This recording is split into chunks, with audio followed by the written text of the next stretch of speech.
I hate to interrupt the lovely plinky plonky music, but ladies and gentlemen, the goose is loose. We are back. We are back at home with the big rig to actually finally be able to play some Starsector, as we promised right up at the beginning. As we started to do before I went away on my 2-week holiday, and then we had a few technical issues on holiday. We were unable to stream from the laptop, we were unable to stream with camera, we were unable to do a number of things. But we're back tonight, we're hitting it hard, and we are finally getting back into Starsector. And this is a new playthrough. So I've only really played through to the end of the tutorial anyway. That's as far as I've got on easy. And Karma suggested the first technical issue was definitely with the roads. That road issue cost me 700 miles and 3 days of my holiday. So that was a significant issue. But it is in the past because the holiday was marvellous. But yeah, we promised we'd do some Starsector, and Karma suggested that we should be playing on normal and not wussing out and playing on easy, because we will learn bad habits. And so I'm doing that tonight. We are going to play a normal playthrough of Starsector, and it's going to be an uphill battle for a little while, people, because I got terrible ships in the tutorial. I got really bad demods on a number of ships, and my crew is a salvage crew. We're not going straight into smuggling, we're not going straight into piracy. We're going to do some salvaging, we're going to do some trading. Way worse than last time. You should see the state of the hammerhead I've got. It's not in a good place. We're going to dive in just a second. So we've got very few ships. There were such bad demods on some of them that I salvaged them. And I thought I'll challenge myself to take some of the fights with fewer ships, and I didn't pick up the carrier and I didn't do any of that stuff. And I have since regretted it, but I like that. We are going to sneak our way through places. We are going to try and salvage a few ships from space, however bad. We're going to try and make a little bit of money trading and buy some ships and work our way up to a decent workable fleet. So this is very much my first proper playthrough. I've finished the tutorial of this game 3 times now, twice on easy, and I'm just at the end of the tutorial on normal. But I've never really dived into what the rest of the game offers. So this is going to be a fumbling playthrough with very little experience. I've watched a few other people stream the game, but I've not done a huge amount of research into how it works. I'm going to learn it myself organically the way I always do. Yeah, that's it. My plan is not to do any of that, Karma. I'm just going to play the game. And if this playthrough ends in the middle of this session and we lose everything and we can't find a way to buy back up, we'll do another normal playthrough. But we're going to learn this game because I'm going to sink serious time into this game because I love it. I haven't played it in a long time. We're going to do it properly, which means beer this evening, which is always a good thing. We'll combine beer with first normal playthrough and very bad fleet, and we'll see what happens. But I reckon we've got this. We're just going to take it on one small challenge at a time. So let's get some audio up in game, and then let's get ourselves set up. So we want a little bit of sound volume, a little bit of music volume, perhaps not quite so much music volume. You guys can let me know what the balance is like. If the game audio is very loud, I can turn it down a little bit more.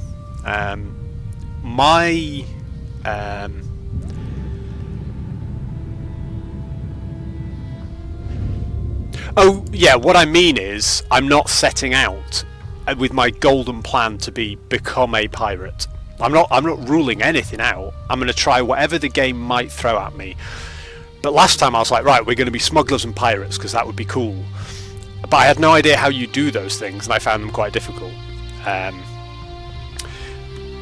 If you think that this channel is not about drunken clown streams, then I'm afraid you might be in the wrong place there, Karma. It won't be a drunken clown stream. It will be a gentle, friendly, alcohol-fueled adventure into Starsector. Nah, that's scandalous. I never did. I'm a man with an iron stomach. I don't get drunk. I just, enjoy an occasional drink. Let's get Starsector up and loaded. Right, we are in game. We're in. We have our overlay. Let me just double check. Yes, my camera is not covering the map. All is good. So we've finished the tutorial. Where we're sitting at is I have opened up the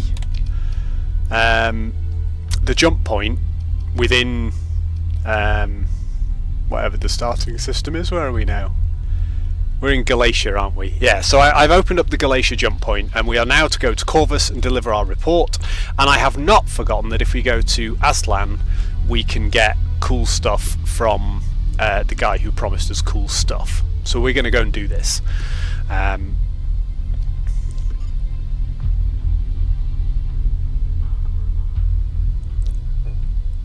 Tilting at the nah. I love what I'm doing, my friend. It's all good, but this is how we play. This is what the stream is. Sometimes there's booze, sometimes there's not booze, sometimes it's a cup of tea, but we will play things the way we will play things. So we're going to go to Corvus. Let's just have a quick look at what we've got. Right, so our fleet screen, this is what we've got. I'm prepared for the size, I'm prepared for what Karma has to say, but this is our current fleet screen. So, anyone who is new, welcome on in. It is great to see you. I'm Father Goose, and I tend to stream anything that catches my interest, that has a bit of a roleplay element to it, a bit of an emergent gameplay, and certainly anything where we can get chat involved. So we've been playing a lot of Battle Brothers, and we'll be going back to that. The plan is to do a Battle Brothers stream on Friday, because it has been far too long. And anything where we can name characters after chat, and so on. So in here, we can be naming some of our assigned captains after people in chat, once we've got them. And we're not going to be picking them up very quickly, but when we get there, if you want somebody named after you, then all you have to do is be following and let me know, and we will start naming people after chat members.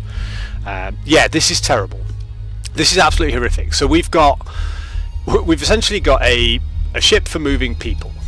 We have a little salvage boat. We've got this tiny little, is that the drone tender or is that the drone tender? Neither of them's good. I've got one terrible little ship, and I've got my hammerhead, and I built my hammerhead out myself, and I'm pretty pleased with it. We're running 4 railguns. Now this is the challenge with my hammerhead, okay?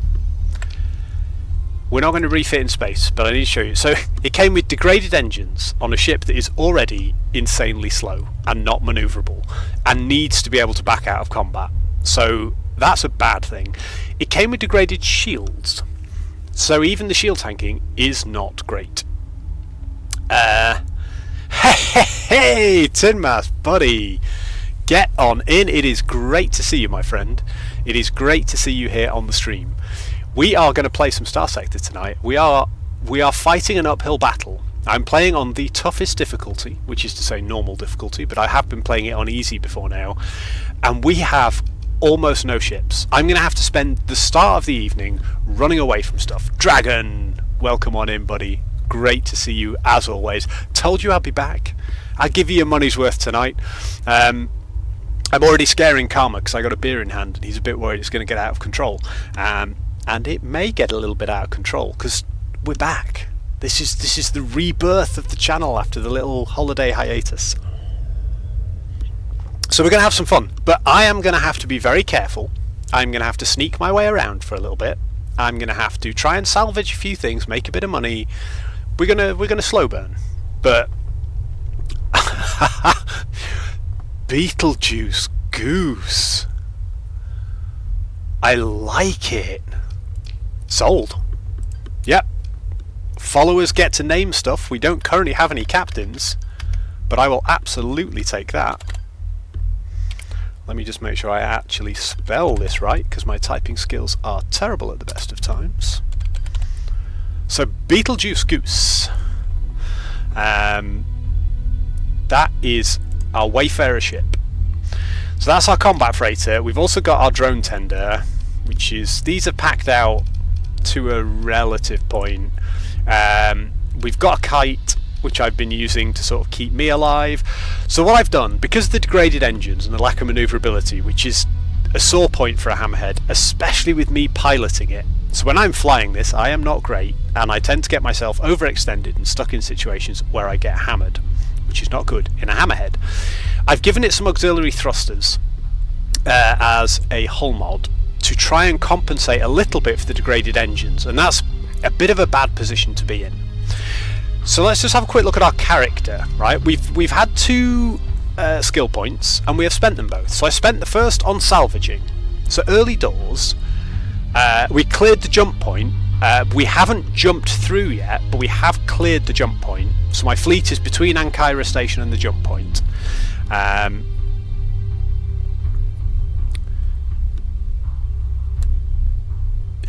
Cool. I was like, Dragon, what do you mean? I thought you said, for a second I read your message, Dragon, as it's not on stream. I was like, what? But the stream is working, please. Yeah, it's not a Steam game. It's early access through their own website, and it is utterly stunning, mate. If you ever want to play this, it's amazing. You get it through their own website. It's relatively cheap at the moment, and there is so much to this game.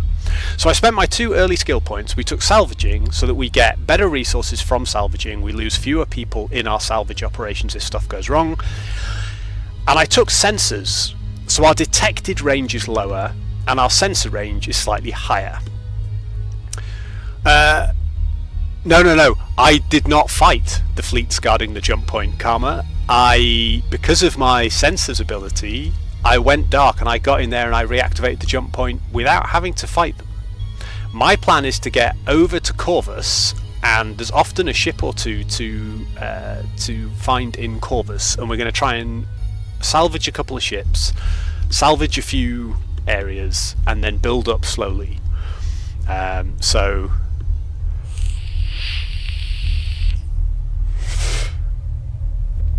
you've been playing League, buddy? I have not played League in years. How did I end up with a hammerhead with no medium weapons on it? I'll tell you the reason for that. The reason I have a hammerhead with no medium weapons on is because I equipped it. I didn't do it as an auto fit. I chose it, and I was like, I'm going to match all my ranges. And the thing is, if you've got 4 railguns on it, and this is me learning the game as we go, like, there are better ways to build a hammerhead. Anyone who has played Starsector and is watching will know this. But the way I built it is, if I've got 4 railguns on it and a couple of point defense weapons, they've all got the same range. And actually, they do a pretty decent job against shields. They don't build a huge amount of flux. And then I have a couple of Annihilator rocket launchers, which are the only things under manual control.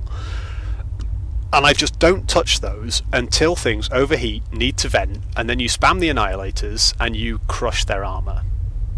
It's worked okay for me in the simulations. It probably won't work okay for me in the game, but we're going to learn it.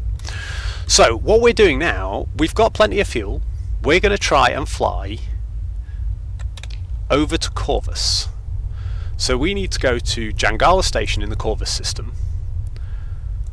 So I believe if we click on the Corvus system, how does this work? Oh, I see. Yeah, I'm doing that wrong. Right. It's been so long, I need to relearn this game. So we'll go to Corvus. We will go to the Jangala jump point, and I want to lay in a course for that. Now, I suspect the pirates are still around the jump gate because I didn't deal with them. So we will turn off our transponder and we will try and get through there without being pursued. They may have backed off the jump point now the jump point is open. I don't really know how this works. No, they're still there. They're still there. Okay, let's go dark. So their sensors are only going to detect us at short range. We're still going to struggle here. We're going to struggle to jump through this and not... Okay, we're... Ooh. Okay, that's interesting. They've interdicted somebody. So they're busy fighting up there. That wasn't us. So while they're off fighting, let's just get out of here. We're going to jump to hyperspace. And... resume course is A. Right, I knew there was a button for it. Right, we're going to do that. So we're travelling in hyperspace now. We're not going to run out of fuel before we hit our next destination. No, he gave me the warehouse full of weapons and supplies. I looked at my builds. I did the builds on everything else. I did the manual build on the hammerhead, and it was the best out of the stuff I had. It was the one I wanted to run. So it's the way we're running. I definitely did not ignore I've got a thing full of weapons and stuff there. It's still there. Cool, Dragon. I'll see you in a minute when you have snatched some food. So yeah, we've still got a load of weapons in the place, but everything else I ran, when I put heavier weapons on it, it fluxed out way too quickly, whereas this build seems to work a bit better for me. So this is how we're rolling with it at the moment. Now we're going to go sustained burn to speed us up a bit. Oh no, we've been hit by a hyperspace storm. That's thrown us off course a bit, doesn't seem to have done too much damage. And as we enter the Jangala jump point, I want to turn the transponder on, then jump. Because I don't know what we're going to find inside. And here we are. So transponder's on, let's go to Jangala orbital. We've got our transponder on, we're running at max speed, so stuff can see us, but we're in relatively safe space.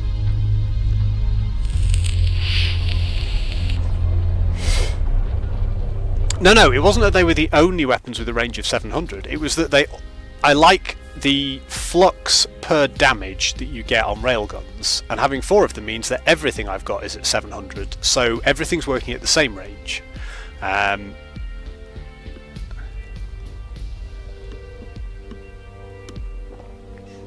Yeah, I could have totally had a mix and match, but a lot of the other weapons I find flux me out too quickly with my playstyle. I'm not careful and controlled enough. We'll see if it works. If it doesn't, then I've learnt a bad lesson. The way I see this is going to go, this hammerhead at some point is going to get blown up, and we may not recover it. Because if I can get some better ships without those hideous D mods on, those damage mods that are negative, then we'll carry on without the hammerhead. But for now, that's what we've got. Because I've never played the game before, Karma. That's why I have that impression. I've no idea how the game works. This is how I learn games. I play them and I make mistakes. Like, I get that you don't have to have all the same weapons to have all the same ranges, but I came up with a build that didn't generate too much flux for my playstyle, did enough damage for what I wanted it to do. I thought I'd give it a go, and I quite liked the way that it played. So that's what we're running with at the moment, but we are going to learn a harsh lesson that it is not a good build, but we're going to learn it. I don't know how builds work, because I haven't done any research or reading. I'm learning Starsector as we play. Anyone that's new, welcome on in. It is great to see you. We play a lot of games like this, like Battle Brothers, like anything where chat can get involved, make suggestions, name some guys, name some ships, whatever it might be.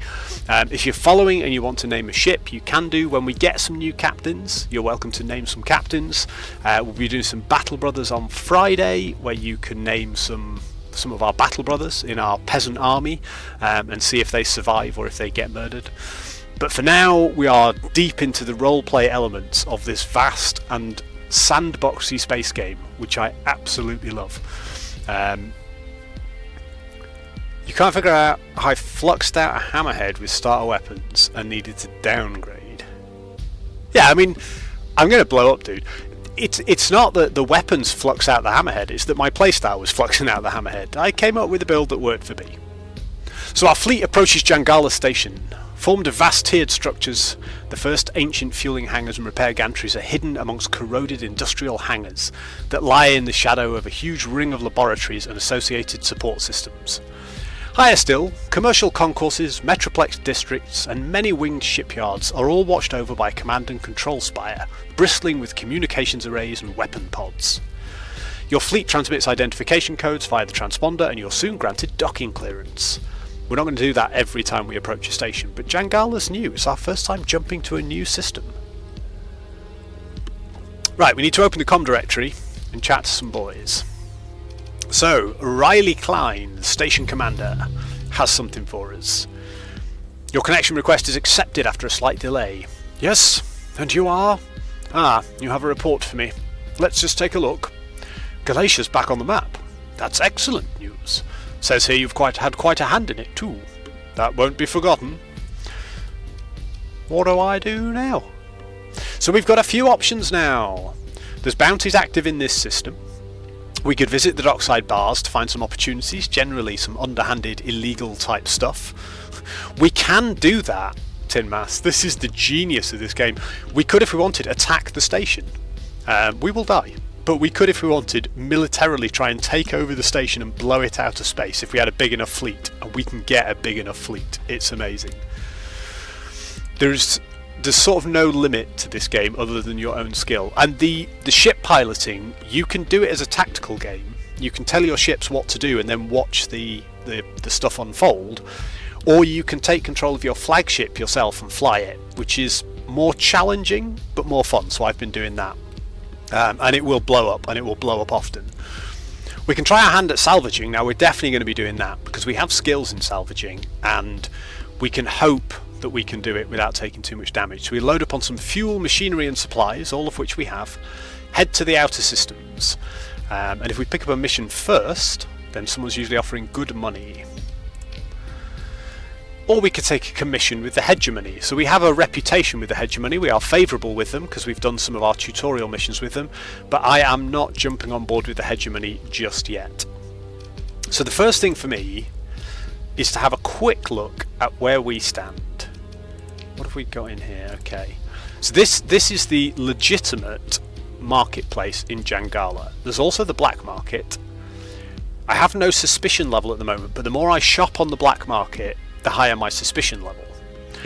Shopping on the black market doesn't have any taxes, so it's a more efficient way to trade, but there are negatives. If you buy anything illegal, so if you trade on the black market, you're more likely to get searched because it will raise suspicion.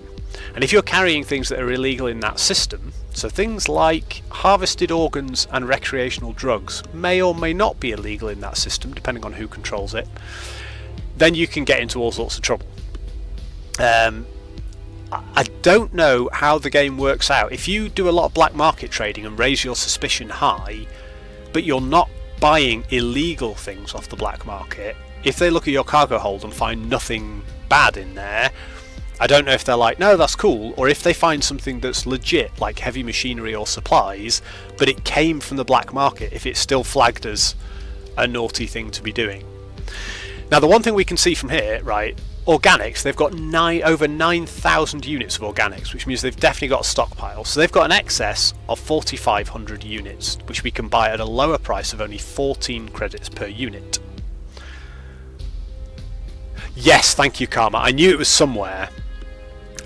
So we can go to Intel, we can look at factions, and then we can look at each one. So the hegemony, which is sort of the zone that we are currently in, is hegemony controlled. And they view recreational drugs, heavy armaments, harvested organs and AI cores as illegal. The Luddic Church are similar, except they don't care about heavy armaments, but they do care about luxury goods. The Luddic Path is obviously the same. Persian League, if you look at the pirates, there's no such thing as illegal commodities for pirates. They will trade in anything. So if we have a look at this tab, we can buy here at 14 credits per unit. The best place to sell this would be in Westerness, in the Atholf Persian League colony, which has a 3,000 deficit. So we could buy 3,000 here at 14 credits and sell those 3,000 unless that deficit gets fulfilled for 46 credits somewhere else. So we can do a bit of trading, but these aren't worth a lot of money to start with. So we're not going to make a huge amount, and it's 9 light years away. So we can work that out. I'm also quite keen to go to the Aslan system, or the Aztlan system, and talk to a contact we have there from the tutorial mission. So anything that's traded better there would also be good. So Jangala's a jungle world. It has an excess of food. Now, Coatl Station for the hegemony has no deficit, but it is buying food at 5 credits per unit better. Now we're going there anyway, so we could stock up on this, but to be fair, by the time we bought it and sold it and paid the taxes, I'm not sure we'd really make any money on it with our cargo capacity of 450. So I don't think that's the way to go. So we could do some trading. What I think we do first is we go around this system and we see if we can find something to salvage. Find a couple of salvage sites to bring in some stuff that we can then sell. Not for very much. Yeah, the tutorial overspills really nicely into the main game. And I've never played without doing the tutorial because it gives you a load of ships and it gives you a really good start to the universe, and it doesn't take very long.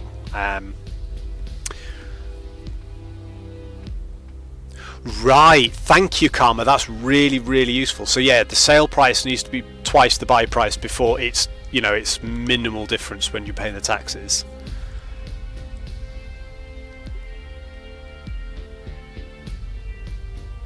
Ah, yes, good call. So if you So if you buy them legally, sell them illegally, that's probably the better way around to do it. Sell them at no taxes, but buy them at taxed. Yes, hadn't thought about that. Excellent. It's really useful because I've got so many people in this channel who know the game better than I do, which is anybody who's ever played it for more than 5 minutes. But it really helps, so thank you, Karma. It is great to have you on board helping me learn, because this is one for the long haul for me. I could lose days in this game because it's just so much fun. Welcome back, Dragon. I'm glad you are backeth. I hope you got good snacketh.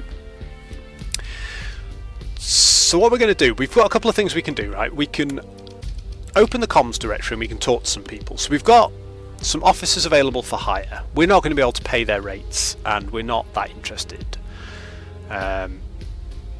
So when sale price is twice the buy price and you pay tax at both ends, it's a 5% profit margin. Yikes, that's not good. I can see why people do smuggling and other nefarious things. So we've got a number of people we can talk to in this base, but we're not going to do that. And just for the sake of Tin Mass, while you're here, buddy, we can consider our military options, and it will show us these are my ships, and this is the space station and how good it is. So it costs 100 deployment points, whereas my biggest ship in my entire fleet costs 10 deployment points. So it will trounce us. But we could, if we wanted, try and destroy Jangala Station, upset the world. Your confidence in me is well founded, but until at least 3 more beers have passed, we are not going to be attacking random space stations. So we can also take a shuttle down to visit the dockside bar.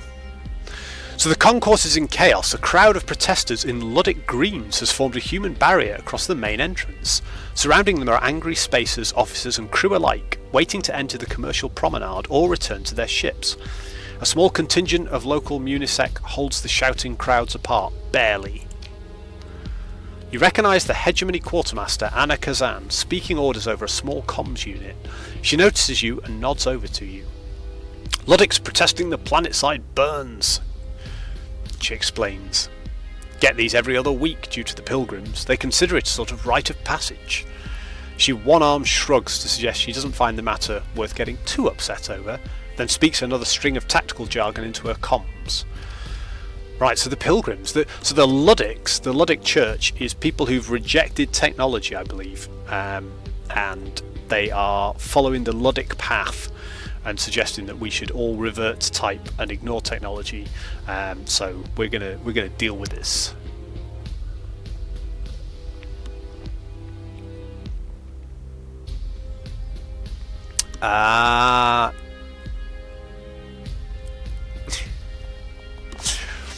It is very obvious, Karma, to see that you love this game, and I like that a lot. Yeah, I know that Luddism is not just... I mean, they obviously don't just reject technology. You know, they have stations and they have various important. You know, they've got fleets of defence fleets and stuff. The history of this game and the lore of this game is really quite good from the little bit that I've read in places. But it isn't presented to you up front and centre. You don't get a grand introduction of this is where you sit in the universe. It's drip fed in various parts of the game, and I love it. Right, is there some kind of shrine here? Why have we got pilgrims? Not here, she says, eyes leaving the protesters. On the surface, for appreciating the local plant life. Don't understand why. You wouldn't believe how toxic the stuff is. Detox after exposure is like a week of hangover compressed into a day or two. She shakes her head. At least that's what it felt like for me. Guess they like suffering. Luddics for you.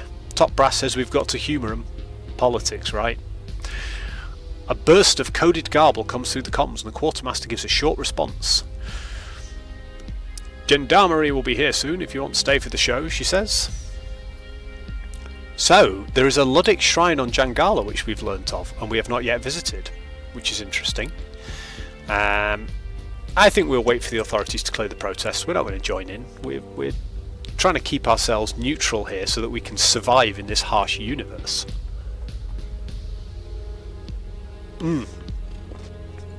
Yes, I sort of get that, Karma, from a few bars that I've been to before. Like, you need to find those people to work out where on earth you're going to be doing this stuff from. It's brilliant. The game doesn't give it to you on a plate. It's yours to go and find. I love it. So you wait, the crowd grows and grows less patient.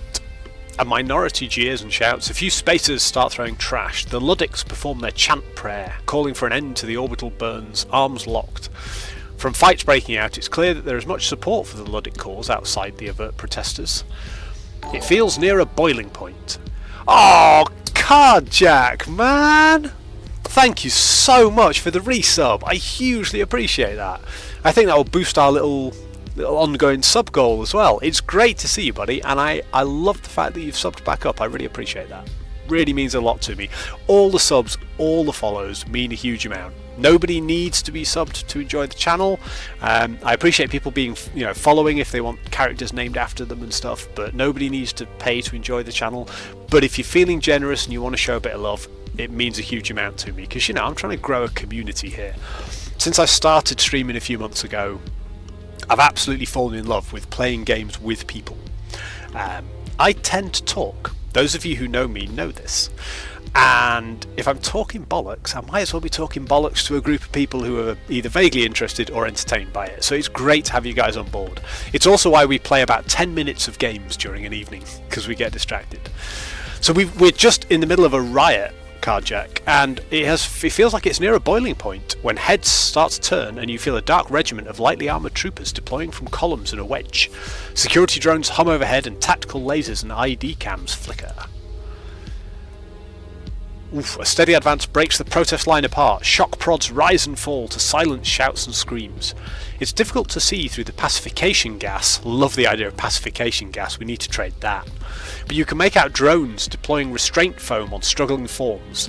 The Luddics' fist signs and even hammers are useless against the power-armoured gendarmerie. Oh, the gendarmerie, nice. I see what they've done with that. You might pass safely, citizen. A drone buzzes at you in a pleasant voice. Stepping toward the main promenade, you turn to find that you've left a diminishing trail of blood spots. A scuff or two of your heel on the deck plate takes care of the problem. We've walked through something unfortunate. Okay, so we learn of the Luddic Church, right? We learn of the Luddic Shrine on the planet. So there's a couple of things. Let's have a quick look. We've got a prospector fleet over here.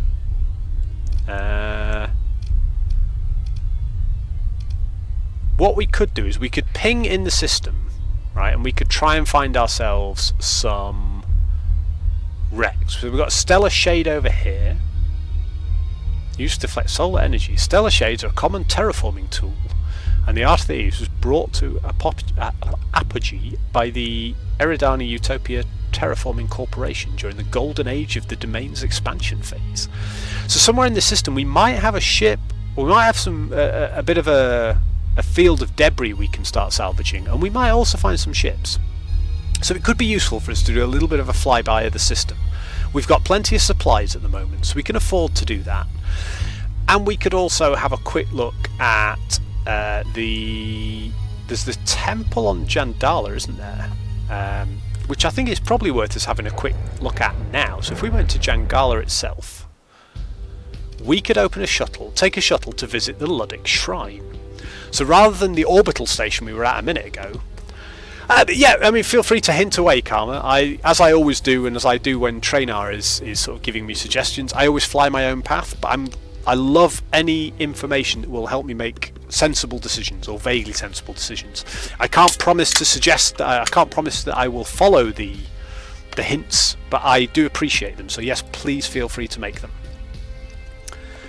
So your fleet approaches Jangala, initially a centre of xenobiological study and tourism.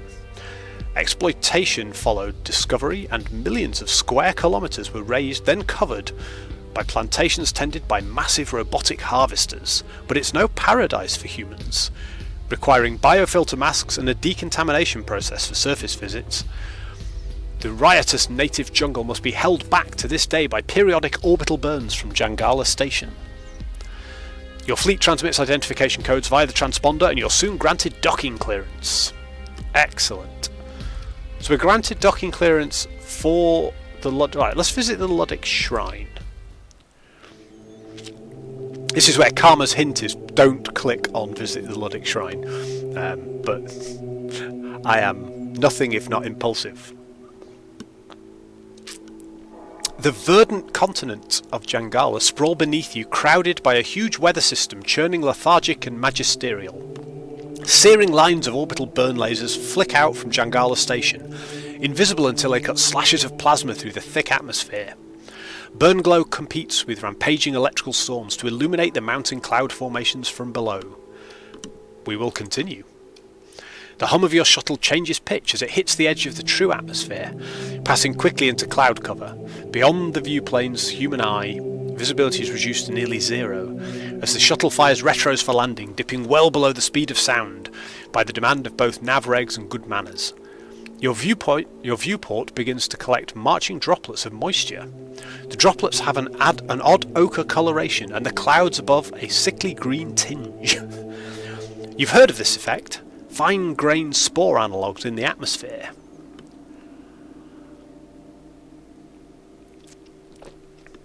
Bounty in Corvus. The game forces a few pirates to spawn.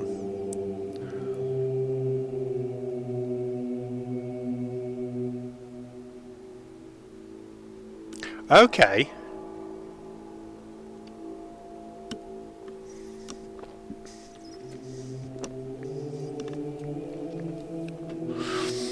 Oh, I see. So yeah, when he says there's a bounty in the Corvus system, it's basically a tutorial bounty. They spawn a few things, but there isn't actually any ongoing pirate hunting activity. So we should, if we're looking to get involved with the pirates, we should be doing it sooner rather than later. Or we may have already moved out of the point where we actually get any money for it. I'll check in my intel in a minute. I'm still not sure our fleet is up to fighting pirates unless we can find a very weak pirate crew. Ooh, let's look up the long-term effects of the spores. Quick datapad search reveals that statistically human activity within the Jangalan biosphere is relatively safe so long as proper air filtration and decontamination procedures are followed. Detox meds for accidental exposure are readily available, though may have unpleasant side effects. We've learned of those already. There are reports of individuals whose poor luck and lack of contingency planning, combined with vehicle malfunction during truly abysmal weather, has resulted in cases of long-term exposure to Jangala's biosphere for days, weeks, and in one case more than a standard month. The resulting growths and infection appear to result in a singularly torturous manner of death. I think we'll shut that off. Yeah, I was aware of a couple of the pirate fleets back in Galatia. I wasn't interested in tackling them until we could get at least one more ship, because our fleet at the moment is so woeful. It was a 50-50 really as to whether we just got absolutely steamrolled by them before we even finished the tutorial. It could have been disastrous. So, a shuttle descends to the landing pad, the Jangalan foliage encroaching through its own ashes to reclaim the space. You pop a standard dose of anti-xenols and re-examine the quality of your breathing mask as the access tunnel takes a moment to perform self-cleaning cycle on exposed surfaces. The air feels no different yet, maybe a little warmer, a little heavier with moisture. Let's enter the shrine complex. Oof, look at that, we got a little shrine complex image. What I love about this is sort of real narrative role-playing. It's what in the tabletop gaming world I would call theatre of the mind. We're not using complicated maps, we are not using grand graphics, we're using the odd little splash image and a little bit of text to build the idea of this place in your mind. It's a couple of paragraphs of text and a few tiny little stock images, and already I can see myself entering this shrine complex when we could be out hunting all sorts of stuff, and we will be in a few minutes. But I love this game because it appeals to the role player in me very, very strongly. So we enter the shrine complex. One of the shrine's attendants scurries to meet you. The complex is kept over-pressurized, they say, following your gaze. So if there were a breach, there will be plenty of time to find and seal the leak. The attendant creates what must be intended to be a reassuring smile. How might we assist you? So we could visit the shrine. We could talk to them and say, this seems like a difficult place to maintain a shrine, or a terrible place to put a shrine. I think we will observe that it is a difficult place to maintain a shrine. It shows their hardy commitment to the Ludic path. Bringing oneself before the sacred is not a matter of convenience. the attendant says serenely. That we must travail so to worship here confers upon the act an extraordinary sense of self-reflection, I believe. Which is sort of what I was getting at, good for you, dude. Oh, I hear some pilgrims go outside unprotected. Yes, that is true. The attendant cools a little, questioning your motives. We try to discourage sightseers. It disturbs the worship, you see. I'm just going to say, don't worry, I have no intention of going out there. Yes, of course. I can show you to the washing station, where we ask that all, pilgrim or no, partake of a simple cleansing before visiting this interior shrine. The attendant starts to shuffle along in a group of devotees. I'm going to continue. I want to visit the weak inner shrine. I don't want to go and get infected by spores before I've even had a chance to get my ships blown up.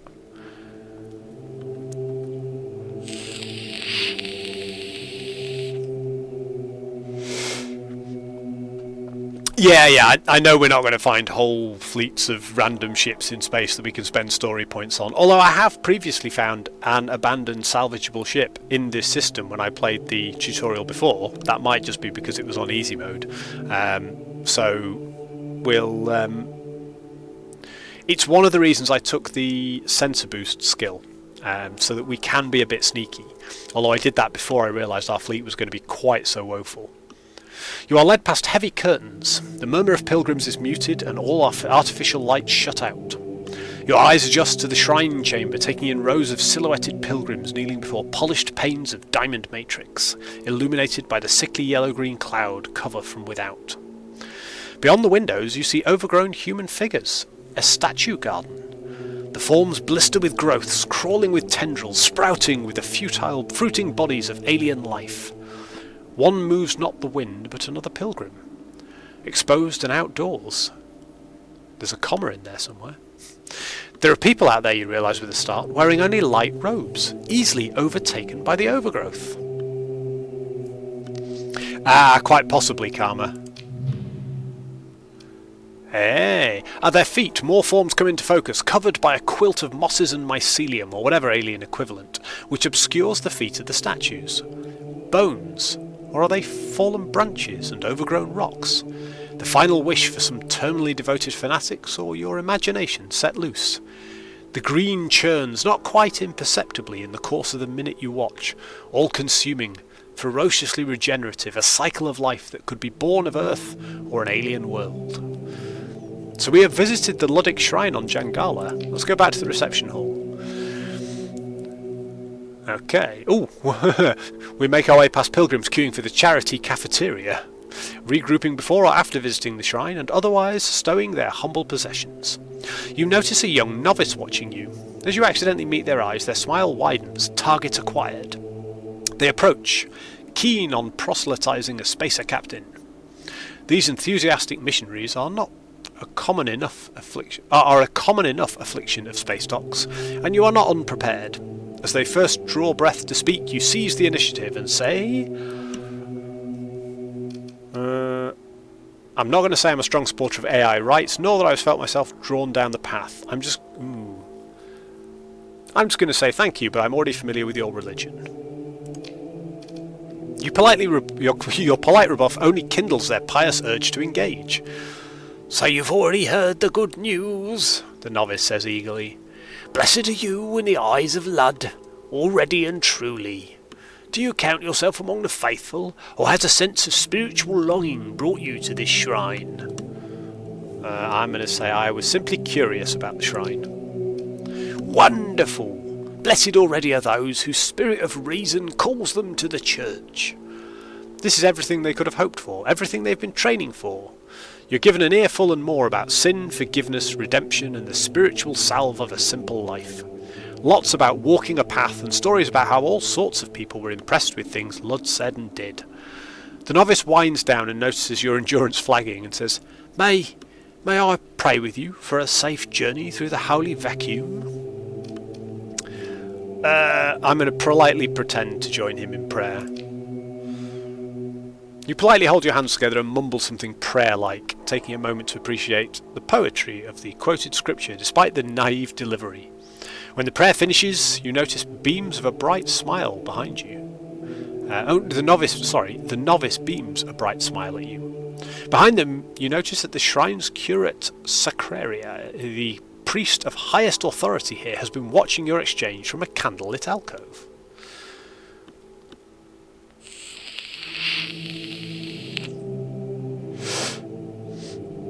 Yeah, the Ludic Path are like the terrorist wing, aren't they? Rather than just the sort of standard worshippers. As if on cue, or perhaps because they were hovering nearby the whole time, the curate of the shrine steps up to you and the novice. "Ah, the blessed faith of the young," the curate dismisses the novice with a nod. "Forthright and, I'm afraid, tactless. My name is Light Brax, and I'm entrusted with the care of the shrine. I felt called to personally welcome you, Captain. This is someone of the Ludic Church with whom I'm neutral. I'm not a pilgrim, I just wanted to see the shrine. You have my welcome whether you have come for faith or not. It is my calling to serve the pilgrims who come here." A pause then. "And also those who are not pilgrims." She looks expectantly at you, her silence asking which one you are, pilgrim or not. My interest is purely secular." The curate nods. "Each person finds expression of spirit in their own way. That's the beauty of the gift of consciousness, or," she adds with a wink, "its evolution, as you may prefer." She clears her throat and then gives a practice speech. "Taken together, these shrines form the pilgrim's path. It's not merely a linear path through space, though of course," she takes a patient tone, "in secular use the name has been given to the major shipping lanes between church and hegemony-controlled volumes." The curate continues. "The pilgrim's path is a spiritual journey unique to each individual as they explore and discover their faith through our shared teachings. The holy word gifted to us by the Creator who touched the prophet Lud. The faithful are encouraged to make a pilgrimage at least once in their life, if you are able." I'm interested to see how many shrines there are. "Gilead, Jangala, Hesperus, a handful," she says with a pause, eyes searching. "Some have been lost over the years, Opis of course, and others sanctified anew. There is Beholder Station, orbiting Kumariaru, though militant elements frequent there, and Volturn, though the present authorities are fickle about access. There was, or possibly is, a shrine on Killa. It's a dangerous place, however, to say nothing of the system's infestation of pirates."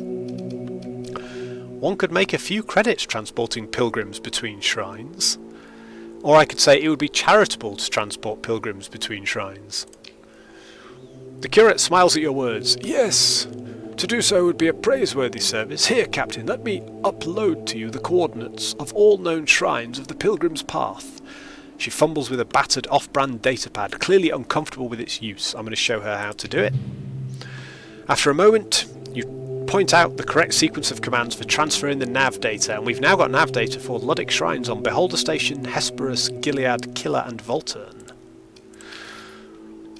"My thanks," she says humbly. So if we want to follow the Pilgrim's Path, we could visit all 6 of the Ludic shrines.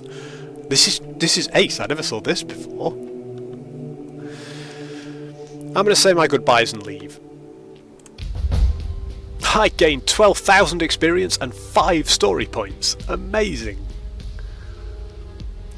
The flight in your return shuttle is uneventful, yet you're keenly aware of the thin envelope of technology protecting you from the ravages and vacuum and radiation. What have we got to sell on the planet's surface? I think it's pretty much the same as it is at the high port, isn't it?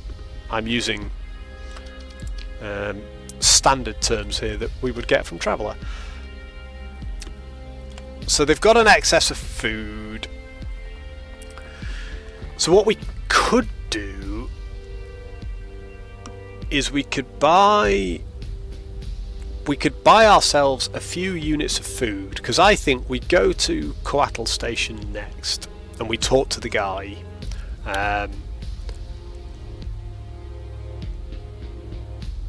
Well, yeah, but that's how I roll, buddy, I'm afraid. Sometimes we're going to get a massive wall of text and I'm going to voice it all, and sometimes we're going to skip through it all and go and do some space fighting. But I like the chance to do some stupid roleplay voices, and I learned a bit about the world. I learned about the Luddic Path. You know, I'm not in this game for the short term blow up some ships, stream a few nights. I want to dive into it in grand detail. I want to be playing weird versions of this with mods and all sorts in 5 years' time. So I'm going to learn a bit about the world. So we could buy a load of food. I see what you mean. Yeah, I see what you mean there, Karma. Alright, buddy, well, I look forward to seeing you back. You can see what a terrible mess we've made of the thing, but thank you so much for all your input so far. It's really, really great to have somebody who knows the game kind of help me along, because I am very much learning as I'm demonstrating with my grand skills. So, everybody welcome on in. If you're new, this is the Farthest Goose channel. We play a wide range of games here, but they tend to be anything where we can do emergent story stuff, sandbox games, silly roleplay elements, and if you were on for the last 2 minutes and heard me do stupid voices, you will realise that. And we tend to learn new games the way we're learning this one. We play them, we make mistakes, we die, and then we try again when we have failed. We've done it with Battle Brothers. We're on our second crew in Battle Brothers now, because our first one got moided. We will continue with that second crew on Friday, but for now we're going to be playing some Starsector, which I am loving. I mean, I could spend hours just reading the text. You know, I haven't even read the text about the trade. Look, hegemony patrol skiffs slip between the looming bulk freighters and the pitted holes of fighting traders that fill the port concourse. Offloading ship captains are met crisply by hegemony logistics officer, cleared, then released to the crowds of traders, arms merchants and commodity speculators, and so on. The world's really, really rich for a largely text-based interface, but I think it's time we got out into space and did a little bit of adventuring and fighting so that we can learn the game. So if we go into the black market here, we could make a little bit of profit. Now, as Karma was saying, unless we're going to double our profits, unless we're going to be able to sell for like 22 credits per unit on Coatl, it isn't really worth doing. And they're tiny, pitiful little profits, these. They're cheap things. So when I hit F1 here, it tells me the 5 best systems to sell this product in and the 5 best places to buy it. So Jangala Hegemony is one of these, if not the best place to buy organics, because there's an excess of 4,500 and they are the cheapest unit. Wow, you made it back quick, Karma. I am very pleased to see you back again, buddy. We're going to need you. We really are going to need you. Why do I have 2 Sabo SRMs in here? I get the feeling I've messed up a little bit. Anyway, we're going to worry about that later. We could probably sell those. Let me just have a quick look. We've got the SRMs. Oh, I see. Yeah, we took them off the... Okay, we'll worry about that later.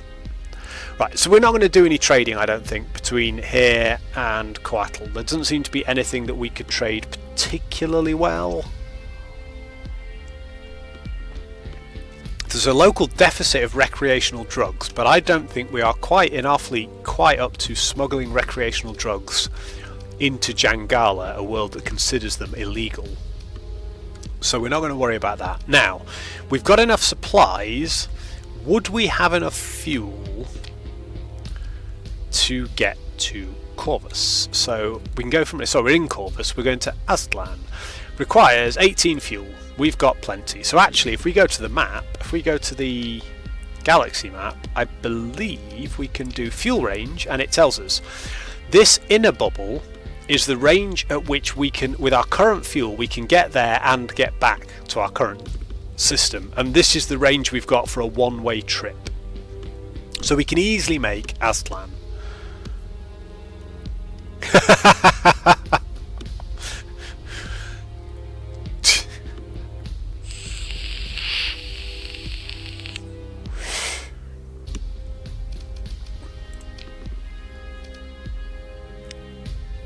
Ooh, okay.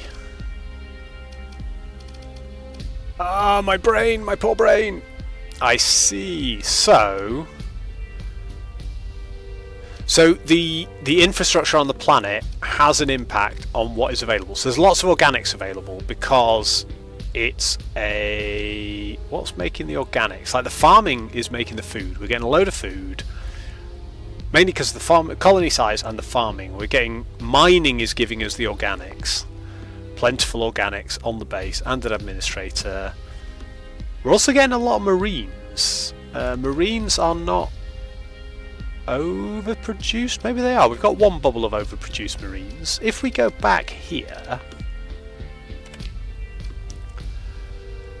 yeah, there is a stockpile of 100 units of marines, and they're quite expensive. So we could sell those.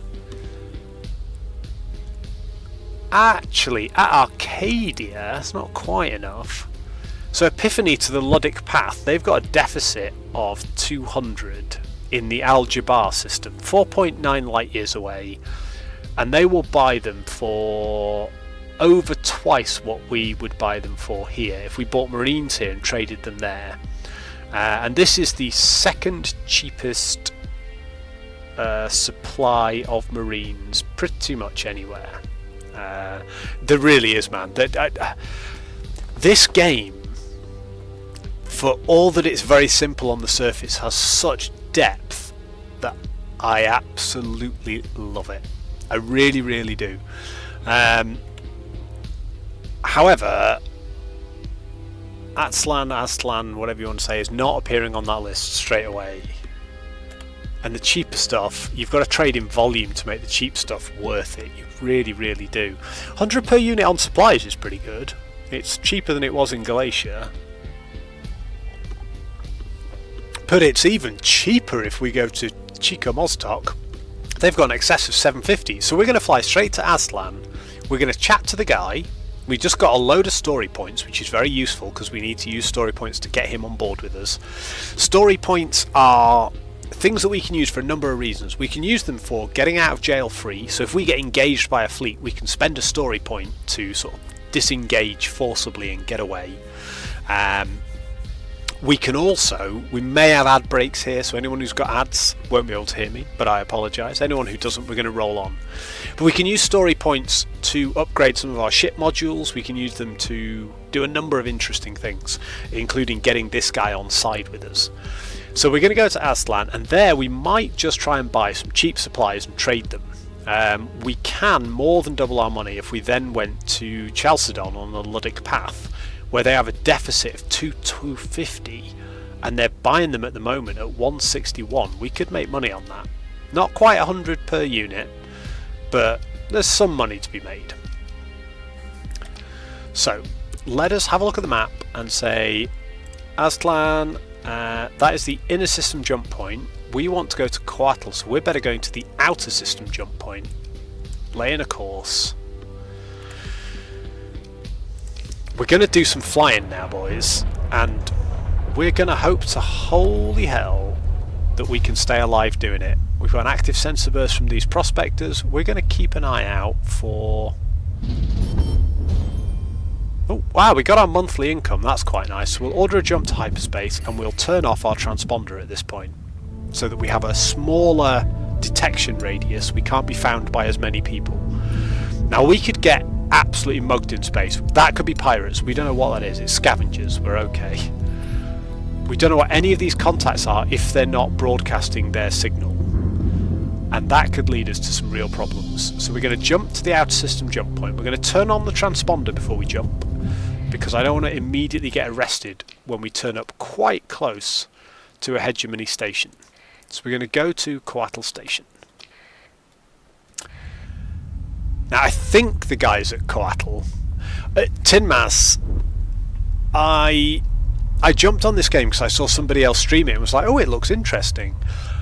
And I just fell in love with it. It's so stupidly detailed. It's almost like a browser-based EVE Online, but there's so much depth in this game. It's absolutely mad. I love it. Really, really love it. So it's a new game, Dragon. So I finished the tutorial now, and now it is a completely free sandbox environment. So during the tutorial, we were contacted by a guy who we helped do some stuff in the tutorial system, and he said, if you're ever at Coatl Station, look me up and I'll buy you a beer.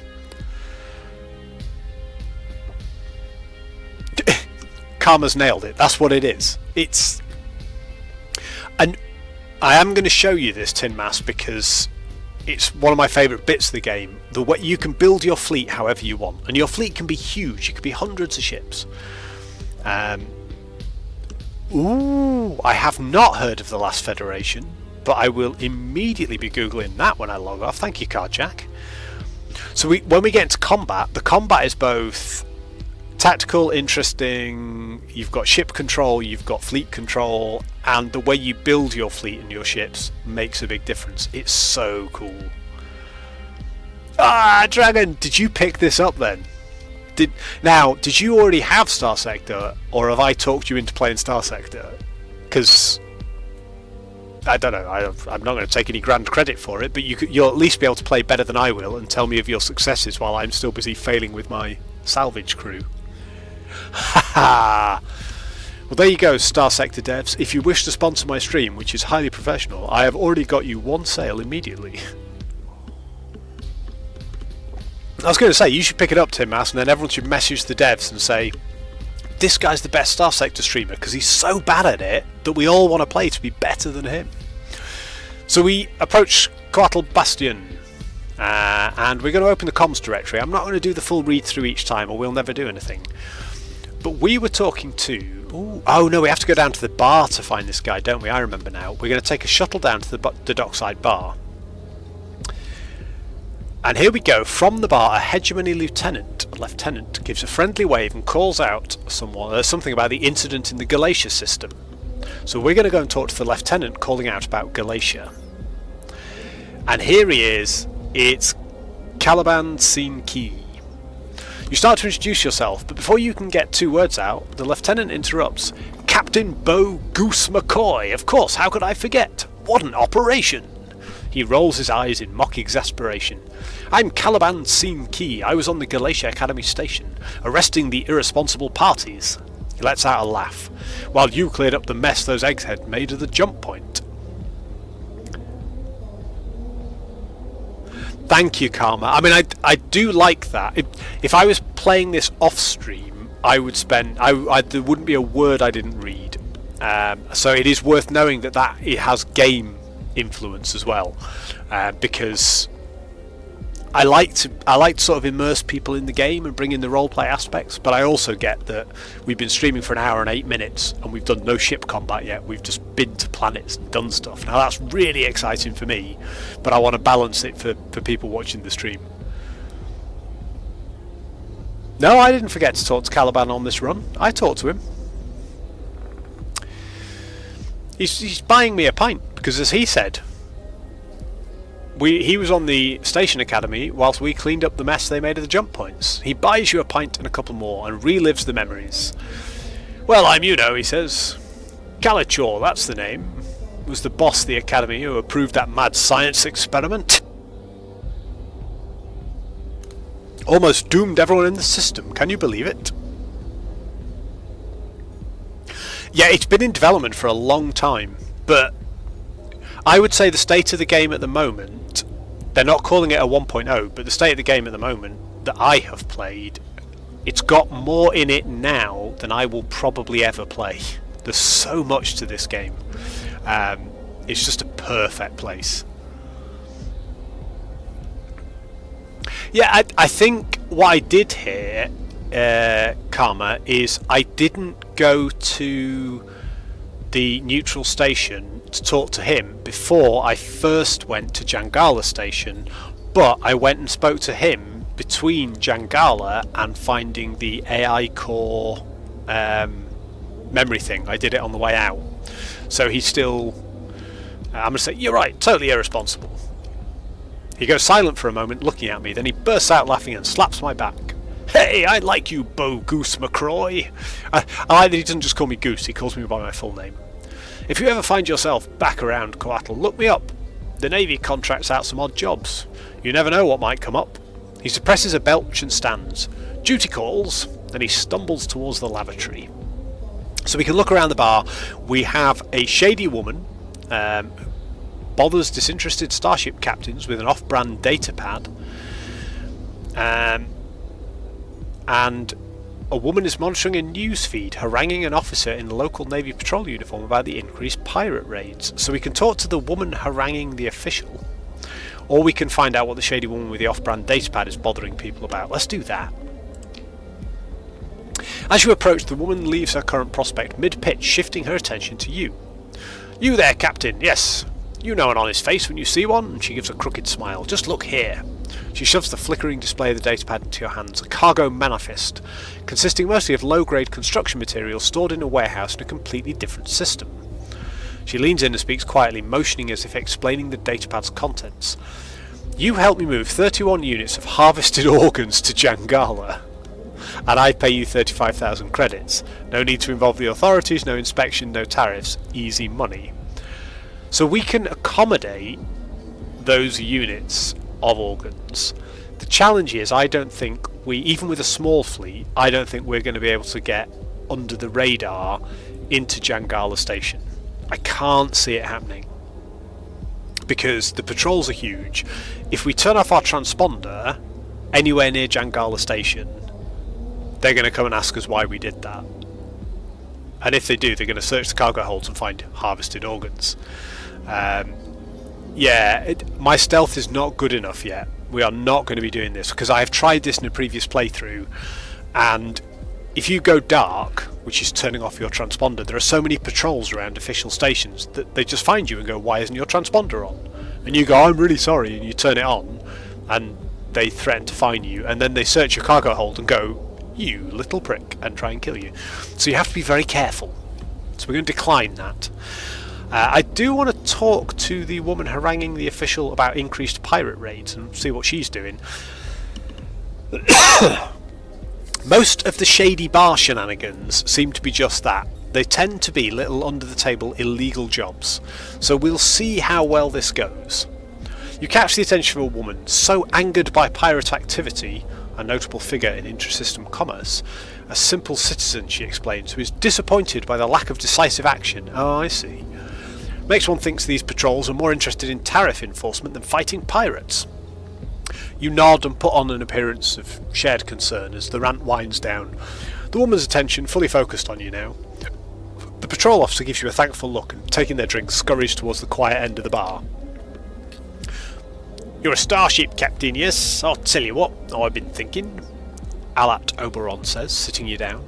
Along with a few concerned associates, I put together a fund for a bounty on all pirates in or near the Alpha Shedim Nebula, 16 light years away. It'd start at 1,000 credits per frigate, with more payout for larger hulls. Running this bounty for 120 days should send a strong message to those pirates, and... She tries to see where the patrol officer went, speaking louder. Teach those tariff grabbers how to deal with pirates. What say you, Captain?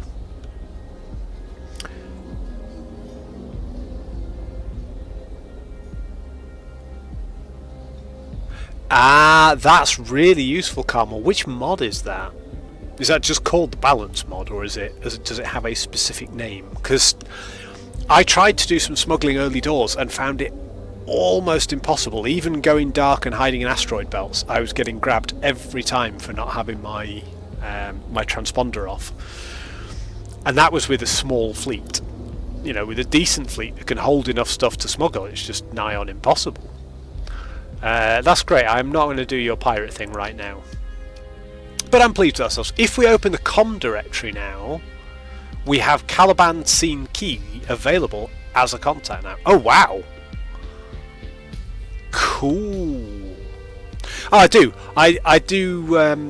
I do a general Cockney voice for anyone doing something vaguely dubious. It's my halfling voice from D&D. I'm not going to attempt female voices because I think what would happen would be ultimately very offensive. So I just give random voices to random people. Oh, okay, so Scene Key has nothing to say to us right now. So let's have a little look. What's being sold here? They're not making a huge amount of anything, but they are selling. Didn't we say... Yeah, their supplies are a pretty decent amount. Ooh, sorry, I just thought I'd muted my mic for for some reason, but apparently not. So did you make the mod, Karma? Because and have you done much modding for this on your own? Because I am a follower of the Ludic path when it comes to gaming, other than installing and playing stuff. I used to be able to do a little bit of programming, but we're talking 30 years ago.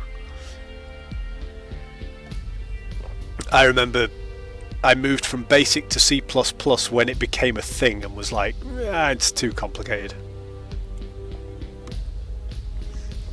That's the thing, Karma, I don't either. And I'm sure some people will be offended one way or the other, so I'm just going to do daft voices for everybody. I don't see gender or hear it, I just do silly voices, because silly voices are fun. Okay, crew's expensive here, there's not many in the way of Marines.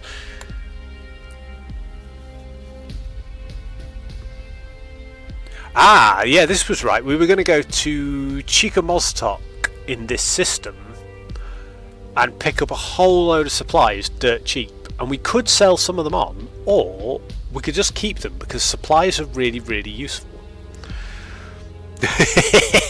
Thank you, Karjak. My silly voices are the main reason to do anything in life when it comes to interacting with me.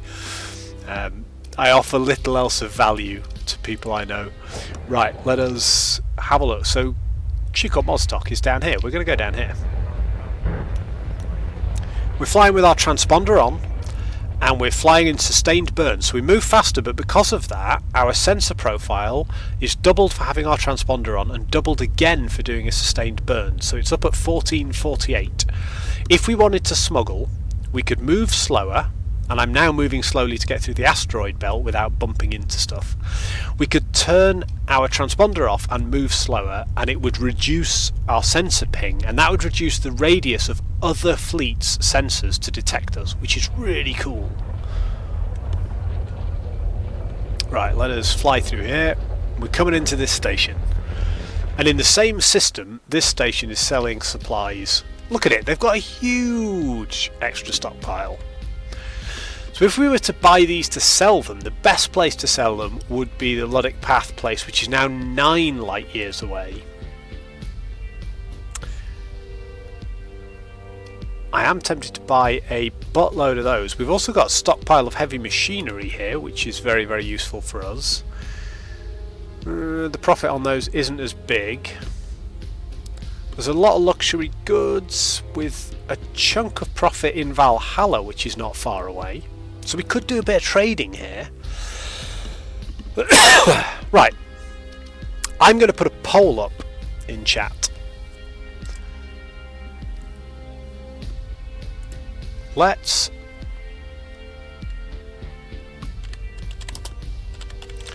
I'm going to ask, how should we make our next credits? And the options are trade. And this is literally a one transaction. Like, do we buy some stuff, trade it to another system, and then see what's going on in that system? Do we go and try and hunt some salvage in this system and see if we can find ourselves a little debris field or a derelict ship or something that we can salvage? Or do we go out and fight pirates? Bearing in mind, if you choose fight pirates, I will probably lose my entire fleet in this playthrough. Could be very, very stymied very, very quickly. But I will absolutely take votes on this. So, anybody in chat who wishes is allowed to vote in this. We are going to say trade, salvage, fight pirates. So trade is going to be, we will buy something in this system, fly it to another system and sell it, and see if we can make some money. Salvage, we will fly around this system and see if we can find something to salvage, and if we can't, we'll go to a neighbouring system and see what we can find. Fight pirates is, we are going to go into either this system or another, pick a fight, and see if we win or die. And you will be allowed to have an additional vote if you spend a number of goose eggs. The poll is only going to run for 3 minutes, and it is live now. So I am fascinated to know what people think we should be doing in terms of making our money, because I'm happy either way. We are set up to salvage, but we've also got a decent amount of cargo capacity for a little bit of small scale trade, and we might be able to find ourselves a planet where we can buy another ship. And any other ship added to the fleet right now will make a big difference to our survivability. We could also go and try and blow up some pirates, and we could use the pirate corpses to fuel our fleet by saving their ships. Oh yes, please, love. Right, we got 1 vote for salvage so far. I like that. I set this up as a bit of a salvage crew. I think they will do well.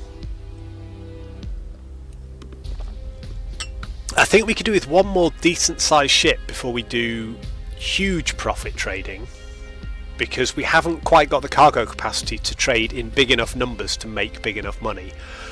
I like that somebody's already voted fight pirates. I like that quite a lot. Ah, awesome. Thank you, Karma. Yeah, the 300 base number's brutal for a small fleet. I figured that just being... Uh-oh, we're tied at the moment. And fight pirates is overtaken. This is bad. Okay, people want to see fights. Okay, I can get behind that. We're going to have to try and find a relatively small band of pirates to test our metal on, because the only ship that's any good in our entire fleet, and it's not very good, is my own, and it's piloted by me, which means it is going to die. But we'll see how we do. I want people to see the combat in this game because it's so cool. And if we wipe out and everything dies, we do another run. It'll be fine. It'll be fine. Oh.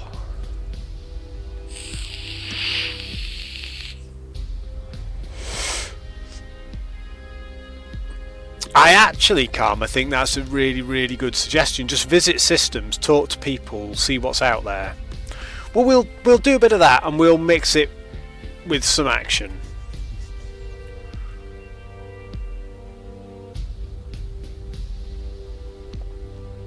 So, am I still in the tutorial storyline then? Because I mean, I know that I've taken 2 hours to get to this point. Like we're an hour and 23 minutes in, and I played a bit of it before. But if you're playing this yourself, you can get through the tutorial in about half an hour. You just go to the places, do the things, and you're done. One other thing I will say, and we are about to get the results of the vote, and I think it is going to see us go up against pirates. Okay, boys, fight pirates 1. So, I am beholden to chat. We are going to go fight some pirates. There's one other option that you have to spend your hard-earned goose eggs on for sitting and bearing with me while we play this, and that is to force me to save the game. Nobody do that now, because I am going to save the game now anyway, but I tend to forget. It's not that I like hardcore playthroughs with no recovery points and no saves, because we're trying to learn a new game here, but I tend to just be forgetful and not save my game. Yeah, good point. Yeah, so while your fleet upkeep is low and your payroll's just rolling in every few months, that's when you can really just stretch yourself across the stars and find people so that you're then set up to do cool stuff later on. So I'm going to exit here, and I'm going to save the game. No, don't save a copy, just save the game.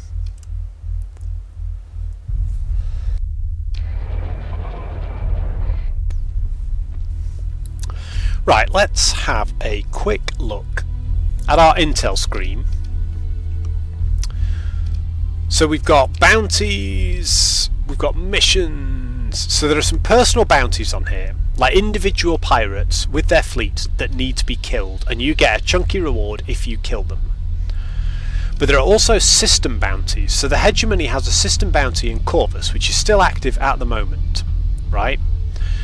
And that is, we get 1650 credits for every frigate we destroy for another 48 days. So we could go into Corvus and see if those spawned fleets are still there. I'm really glad it's not just me, Karma. I'm the same. Like, even on my third playthrough of the tutorial, I love reading every last little bit. Oh, there's a pirate tab.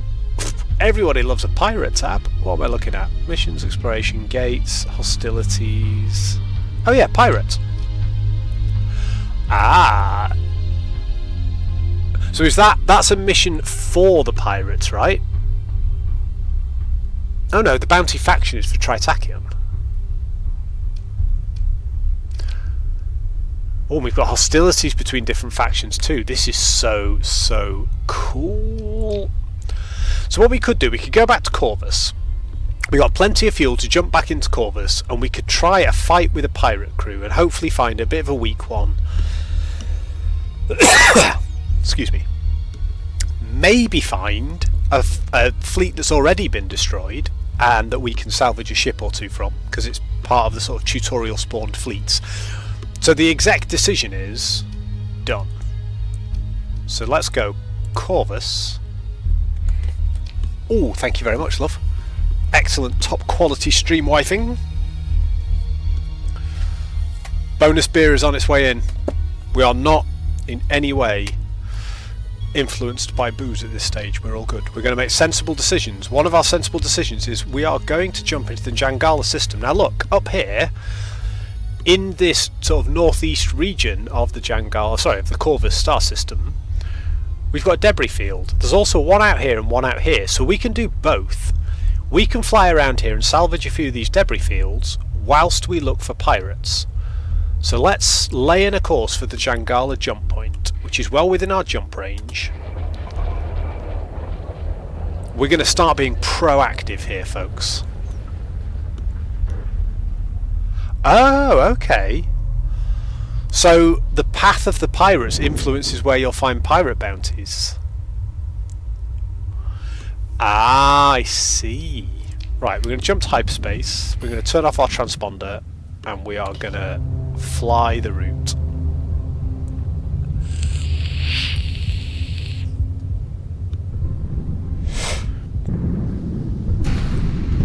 Oh, they emergency burned away from us. That's hilarious. They're afraid of us, despite the fact that we are literally nothing. So we will go to the Jangala jump point. We'll turn our transponder on for now, because I'm not sure how close to security patrols we are going to appear.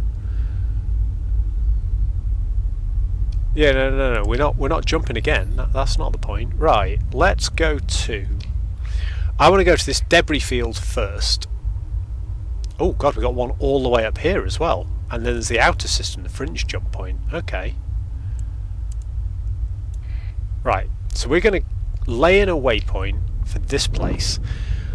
I don't see any sensor pings at the moment for Jangala space, so I'm going to turn off my transponder. This is... Oh, it's an asteroid field, not a debris field. Okay. That's not helping us then. Maybe these are all asteroid fields. I don't know how we would know. Now, there's a pirate base here. There's an actual pirate base on Garnier. So we could fly near there. So I'll tell you what, we'll fly to this... excuse me. This field over here. Could be a debris field. Could be another asteroid field. But on the way, we might just get close to some pirates. Ooh, we accidentally got... Oh, look at this. We've got quite a big looking fleet over here. We're not really sure how big. They're currently trying to go stealth. If they're not attacking us, we're going to turn off our high speed. I want to see what they are. Let's go find out. What's this? Oh, look. It's a... Oh, we've got a mercantile convoy here. We can we not scavenge from this debris belt here? Excellent. So we found a little mini debris field. It came up as a little ping on our scanner. We didn't know what it was. We found a little debris field, so we can now do some salvaging, which we're doing on the way to fighting the pirates. We are following the vote, but we're not going to say no to money.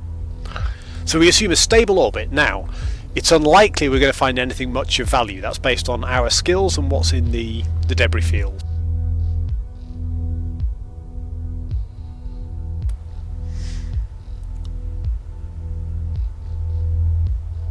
Ooh, okay, Karma. Thank you, buddy. Right. Valhalla is the only system with colonies with military bases from both major factions. Okay. So you could end up putting yourself on one side or the other without really thinking about it. Okay. So this doesn't seem like a very sensible place to be salvaging, because it's unlikely to find anything good and there's a high risk, which means we might lose some materials, some heavy machinery or some crew. Our scavenging effectiveness in this belt is 2%, right? We've got 146 crew, we only need 30. We've got 61 heavy machinery, we only need 10. However, the debris field is so diversely sort of distributed that we're unlikely to find anything of value. 2%. I think we're going to leave that. Yeah, I think that's pretty worthless, and I don't want some accident costing me stuff when it really, doesn't need to. But we found a debris field. Right, we're not running with either transponder on or sustained burn, because I want our sensor profile's gone from 1400 to 349 here. I want a small sensor profile so that if we find pirates, we hopefully get to choose when they come on us. Although that was a very bad turn of phrase, I apologise for that. We have oh look, we've got a hegemony fleet here. They are looking for our fleet because we are flying around with our transponder off. So if they catch up to us, they'll probably give us a slap on the wrist and search our cargo hold. Now, we're not carrying anything illegal, so that's cool. It's a bit of a bad tick in the box from the hegemony. We could also try and burn away and just get out of their range, wait for them to disappear back off, and then come back in. The best way to do that is going to be to do a sustained burn. That might alert any pirates around here, because it's going to massively increase our sensor profile. I didn't sensor burst. No, I didn't sensor burst. My sensor burst is... Where's sensor burst? It's on 3. No, I definitely didn't do an active sensor burst. Yeah, they must have done a sensor burst, and they picked up the blip. So the question here is, and Karma, I'm interested in your opinion, if I just let them catch me, right, I've not done anything wrong, they'll give me a slap on the wrist for not having my my transponder on. But if we run, they're not going to catch us, are they? So do we just do sustained burn and outrun them, and then come back later on? Excuse me. Right. I don't want to lose rep. So here we go. Right, we're going to hit sustained burn. We're going to try and outrun them. Yeah, we're out of their bubble.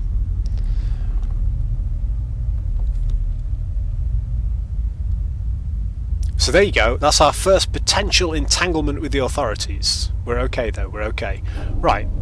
We'll turn off our sustained burn. Now, we're here. There is a field somewhere down here. I could do a pulse to look for it. Right.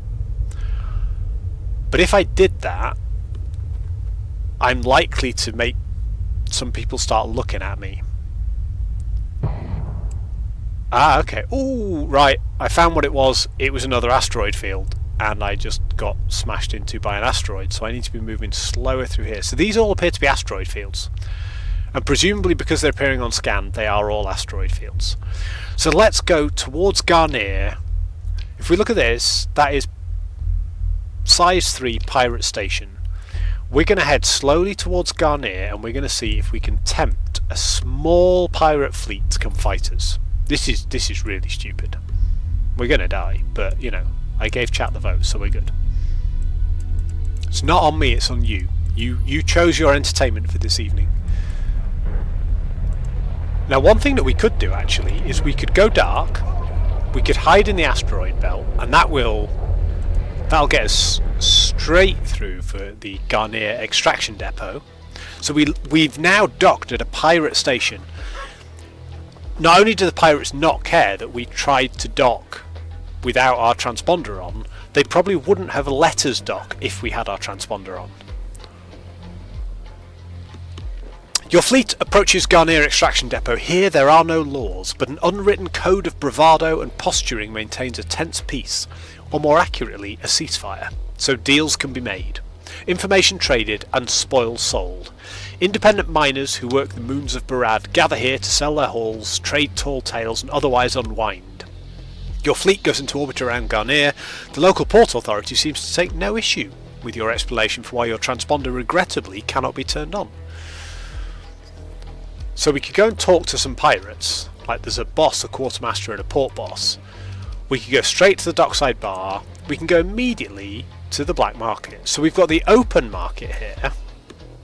So only legal goods can be traded here. The question I have for you, Karma, is...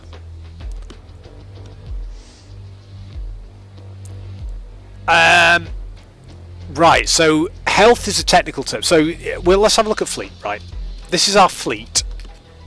Each of our ships has combat readiness. And for most of our ships, 70% is maximum combat readiness. And yeah, so everything's legal for pirates. Do we still pay tax if we buy things from pirates in the main market, in the open market, instead of the black market? Presumably pirates don't tax in either, or else why is the point in having a black market? Maybe they do still. But yeah, Tin Mass, so this is the health of your ship. Each of your ships has their own hull integrity. So hull integrity and armour integrity, but they also have combat readiness, and repairing these costs supplies. So maintaining your fleet costs a certain amount of supplies per day. If your combat readiness goes down, it impacts your ability to fight, and it will cost you supplies per day to recover combat readiness. When you deploy ships into combat, you immediately lose a chunk of combat readiness, and you lose more the longer they are deployed. So the longer that fight takes you, the more supplies and the longer it takes you to sort of recover that readiness. So that's the way that your sort of fleet health bar works. The bars down here, this is your burn level. That's your maximum speed, and it's based on the speed of your slowest ship, plus other modifiers. The next bar up is the amount of fuel you've got. You don't use fuel when travelling in system, but when travelling between systems you use fuel. This is the amount of personnel capacity your fleet has. So I only need 119 skeleton crew to function, for all my ships to function, and I have 146. But extra crew allows you to crew more, like random vessels you find in space. Sometimes they will be killed during salvaging operations, so an excess of crew is quite helpful. And then the final bar is your cargo capacity. So my fleet can currently carry 450 tons of cargo.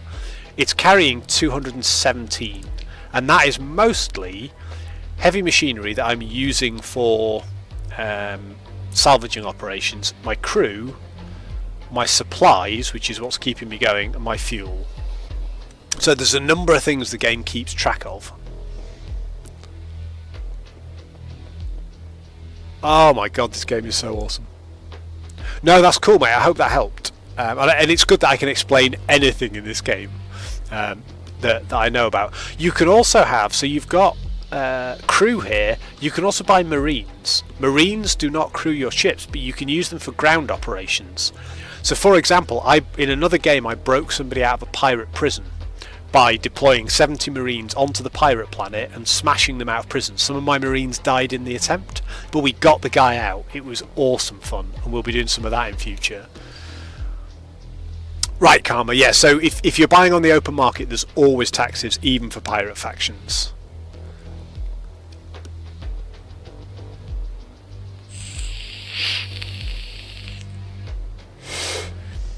Okay, so yeah, if your transponder's on so they know it's you, and you do open market trade, your faction goes up, but they need to like you enough to let you dock with the transponder on, which is why the pirates need my transponder to be off, because they don't like me at the moment.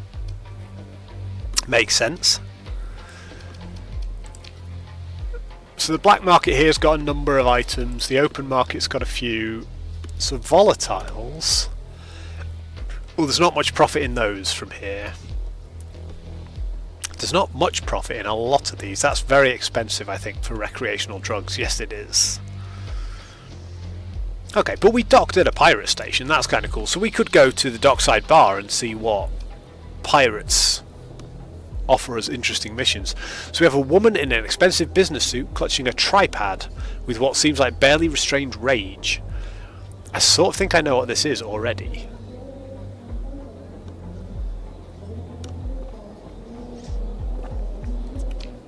I am checking that right now. So we check in the top right. So, oh yeah, Freeport. Look, there's so much detail in this game. This is unbelievable. Tin Mass, you crack me up, buddy. If you're new here, welcome on in. I notice we've got a few more people. Do feel free to follow along with our adventures in Starsector. I'm learning the game. It must be very obvious by now. If you've played the game before, please feel free to offer your opinions and assistance in chat. I don't mind a little bit of assistance. Karma has been unbelievably helpful in getting me to learn this game and how it all works, which is really, really useful. I think I might have done Karma and I can't quite remember what it was, but I'll come back to it in a minute when it comes to me. But yeah, this is my first proper playthrough on normal, and I'm really, really enjoying it. And we're going quite slow at the moment. We've got a very, very bad fleet. We're just trying to learn the world, learn the rules, work out how the system works. But I have also promised chat a pirate fight, so it might be the end of our brave crew. If it is, then by the next stream, or at the start of this stream, we will be, I mean, we're only an hour and 40 in, so we've got plenty of more streaming time yet. We're probably halfway in, if that. But we will see where we get to. If we get decimated, maybe we start up a new crew and we hope for some slightly better ships in the tutorial missions. But yeah, we're learning Starsector, and I love this game. I intend to spend a lot of time in this. I intend to spend quite a bit of time in this between streams, so that I know a bit more of what's going on for each stream night. But the detail and the data in this is amazing. So the Freeport tells us that we've got -3 stability, +10 population growth, +25% accessibility. Does not require the transponder to be turned on in order for you to do open trade, and all commodities are legal. Colony gets income from smuggled exports. Oof, gosh, that's cool. And then we've got the population. So we've got thousands of people, 10 to the 3 people. And there is currently shipping disruption. Trade fleets launched from Garnier have suffered losses, resulting in temporary penalty of 1%.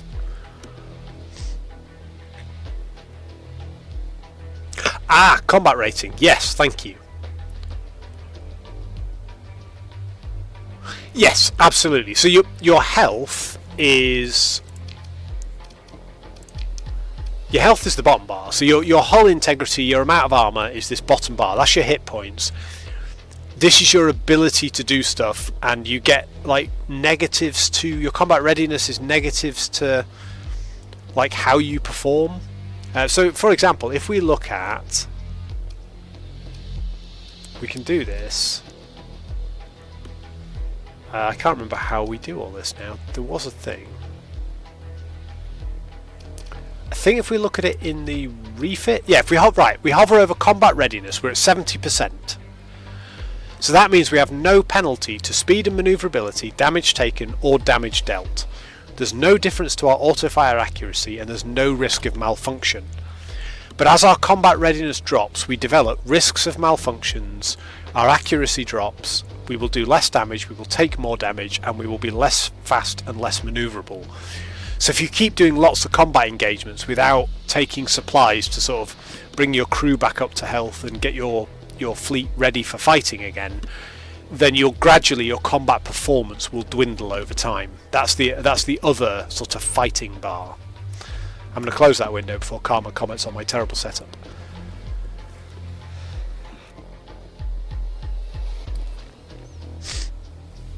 Yeah, that's something I did know. Thank you, Karma. Yeah, you can, when you're doing a simulation, you can choose a level of combat readiness, and I've already done a playthrough where I got a skill that let me have 85%, I think, combat readiness on a number of ships, which gave them a bonus. That was kind of cool. Right, I would go down to the dockside bar and talk to some pirates, but I promised you guys a fight. So let's just go and see. We're running dark at the moment. We're not going to run dark anymore. Let's up our sensor range. So just to show you, when we're running dark, we have 174 sensor profile. It's like the smallest sensor profile we can have. So opposing fleets will have very small sensor bubbles. We double it the moment that we turn off going dark, but we can move faster now. Oh, there was a hegemony patrol over there, probably still looking for us, so we're just going to move a little bit. So there are currently no pirates around the pirate base.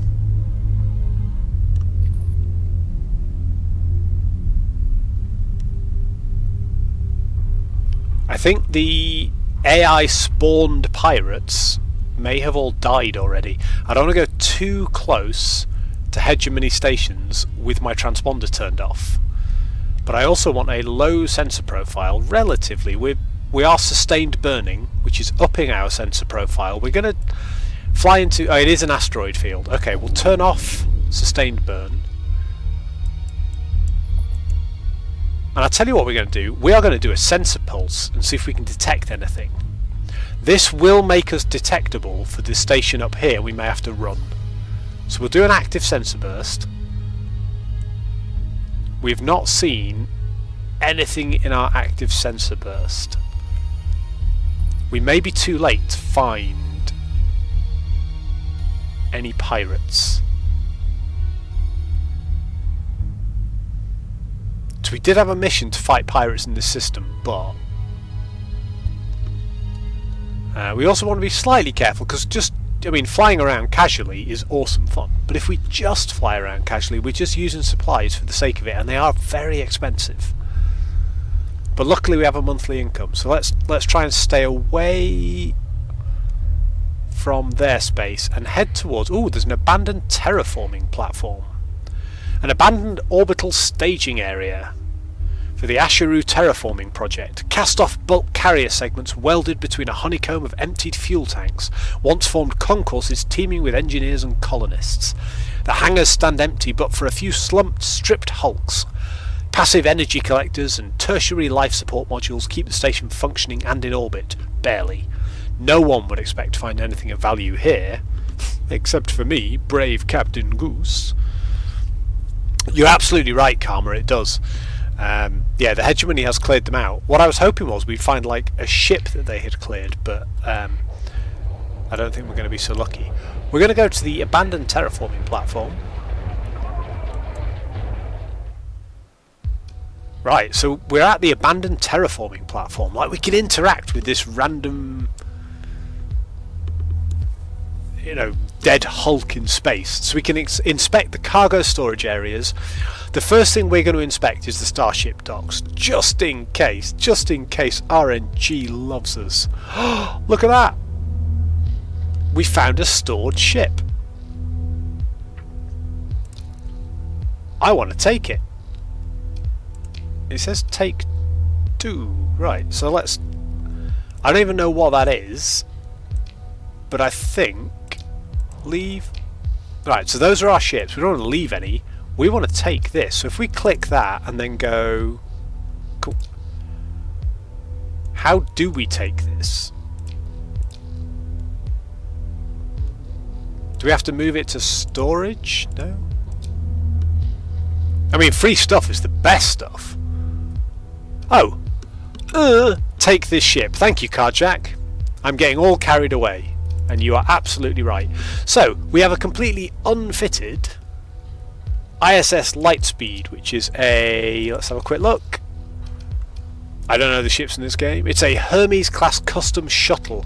That sounds like it's going to be useless in combat, but it's free! So, free, useless combat ship. That is where we are at. We're going to refit this. We're not going to refit it here. We're going to refit it at a station. Now, a couple of things we're going to see here. One is we're up to one lot of supplies per day instead of 0.7 because we're recovering our combat readiness from 50% by up to 70% on this, but it needs refitting. So what we can do is we could mothball this. We now need as well 121 instead of 119 crew to minimally staff, so there's 2 staff minimum on this ship. If we have a look at this ship, it has a couple of things. It's got a civilian grade hull, which means it's got a huge sensor profile and a bad sensor strength. We can offset that with some hull modifications. It's also got degraded engines, so it's not really going to be a combat ship for us. But as Karma says, Karma, thank you. That's really useful. We won't do that then. We will keep the CR up. But yes, this has... let's have a look at the little question mark up here. 50 cargo capacity. So our cargo capacity in the fleet has gone from 450 to 500. It's like a 10% buff or something. That's pretty good. So we leave it in there and we can have it as a non-combat ship, and that improves our trading capacity massively. So we got a free ship. We like that. What else could we get? Let's have a look at the cargo storage areas. Right, Karma. So run it as a complete non-combat ship, a bit like our civilian transport. Don't bother trying to compensate and have it be a fighting ship. Just make it a really good light transport ship. Love it. That is what we will do. Anything in the cargo storage areas? No. Oh, hang on. Oh no. No. Nothing in any of those.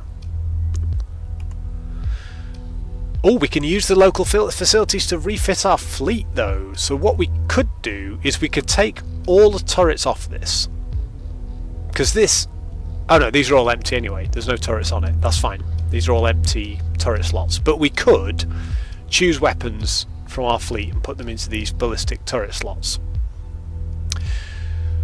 So what you're saying is if we added in expanded cargo holds, which increase the maximum cargo hold capacity by I suppose 30% on this size of ship, which is pretty good, and it will increase our maintenance and supply use. Yeah, okay. So if we put expanded cargo holds on,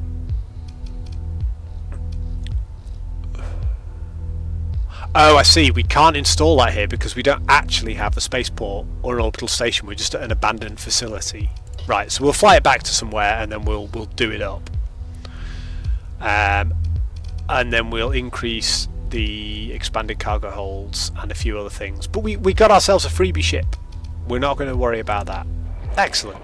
So, let's put our transponder back on and go back to Jangala Station, because we can refit this ship now. Oh yeah, Asharu... Oh, of course. Asharu is an actual world, it's just a desert world and it's neutral. I was seeing it as grey, thinking it was abandoned and dead, but you're right. Asharu is just a world we can go to. Yes, I forget, the colour is the faction, not like its state of being. Right, so we could repair ships at the dockyard. We repair all our ships for one supply. That's fine, everything's back up and running. So if we now refit, we could add in... So we were going to have expanded cargo holds, which takes the cargo capacity then from 50 to 80, which is really nice. We don't really care about much else. So you were saying we should install expanded cargo holds and fuel tanks. So auxiliary fuel tanks as well, which will increase the fuel capacity of it. So our fuel capacity then goes from 45... Wow! So without the auxiliary fuel tanks... Oh, done a bad thing there. We don't commit to any credits spent until we leave this screen, and I don't think that the hull mods cost credits. I could be wrong. I mean, I am tempted to militarize it. So you can give it military subsystems, and what it does is it removes the penalties of having a civilian grade hull, which makes it faster and removes the sensor profile penalty. And if we're ever going to do any smuggling or illegal trading or difficult stuff, the civilian grade hulls are really easy to detect. Yeah, it only costs the ordnance points on the ship. So the thing is, militarized subsystems costs next to nothing. It's only 4 points. So we do that, we get rid of the penalties of the civilian hull. this holds 15 fuel capacity. If we put the auxiliary fuel tanks in, oh, of course we can only put 2 mods in, can't we?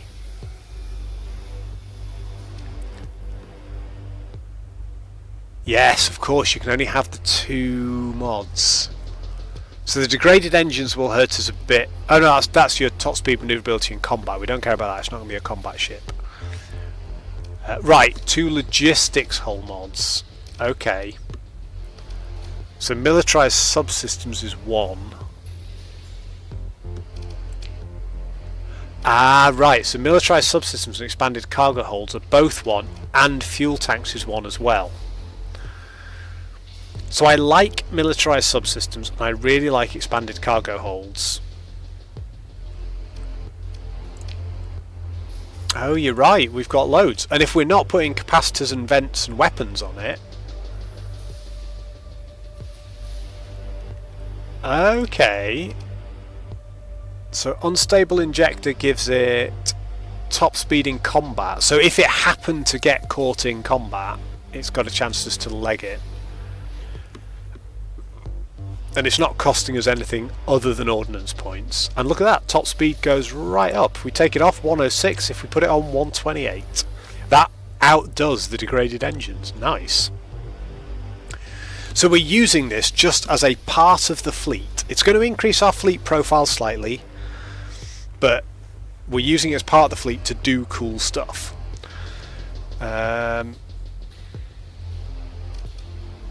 Yeah, you make a valid point. You do make a valid point, Karma. We're not going to be deploying this to a fight, but if our fleet gets destroyed, it is going to get hunted down, isn't it? So we do need it to at least be able to run.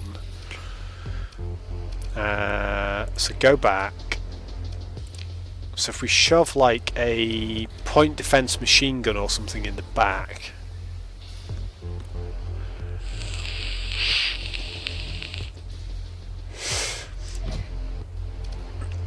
Yeah, I get that feeling as well every now and again.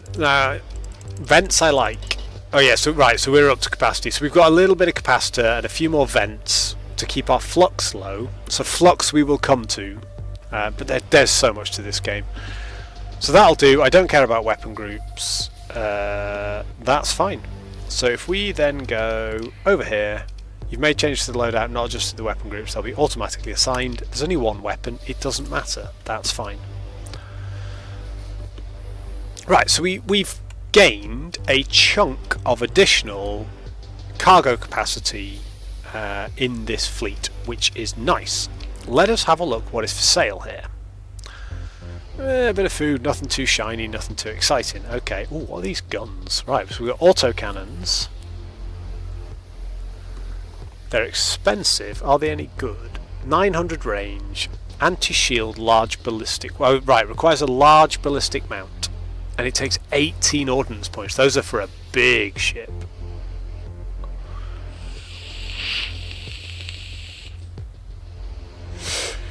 Yeah, I was looking at the amount of ordnance that took and was like, that's not going on anything I own. Especially looking at the DPS. That DPS is way better than anything I've got. Oh my god, these are awesome. I can't wait to start playing with bigger hulls. Like we've not even scratched the surface of this game. That's the genius of it. It's so much fun, and it's got such in-depth sort of meat to it. Look at that. Like, having done that, we're now at 530 capacity. We could now trade. We could now do a bit of trading to make some money. We've only got 40k. Right, so far I've won 2 people over to the game, and so far I've done nothing, and I'm not particularly good at it. So I'm taking great pride in that. I'm really interested to see, Dragon, how you get on, and also Tinmas, how you get on, because I love this game, and we've barely. I mean, look at this colony, right? If we go to the colony info, we can see it has a spaceport. Later on in the game, we can establish our own colonies on barren planets. I'll come back to you in just a second, Karma, because I need to ask you a question about that. You could definitely. No, you couldn't. No, you couldn't be worse. I was hoping you could, but you can't. But later on you can establish your own colonies on planets, and you can choose like which of these things you establish and how they affect the colony, and you could be running a little civilization and like a little empire of your own. It's so cool. So Karma, to come back to that, no, I did not make Caliban a contact by spending a story point because I couldn't find out how to do it. I tried talking to him again in the contact screen and it wouldn't let me. Do I need to go to Intel? Contacts. Caliban. Do I have to click develop contact here to make him into a contact?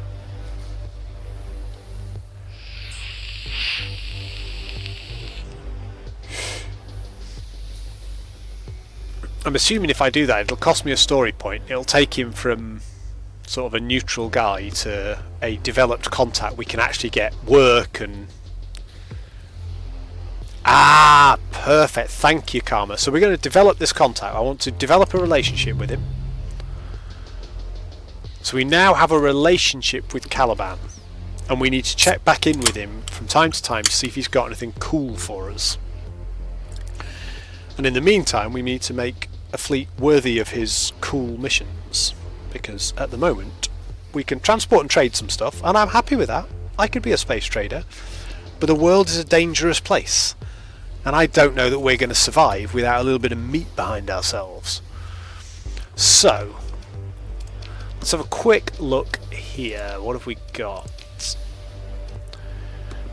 Let's nip down to the bar here and just see if there's anything good going on.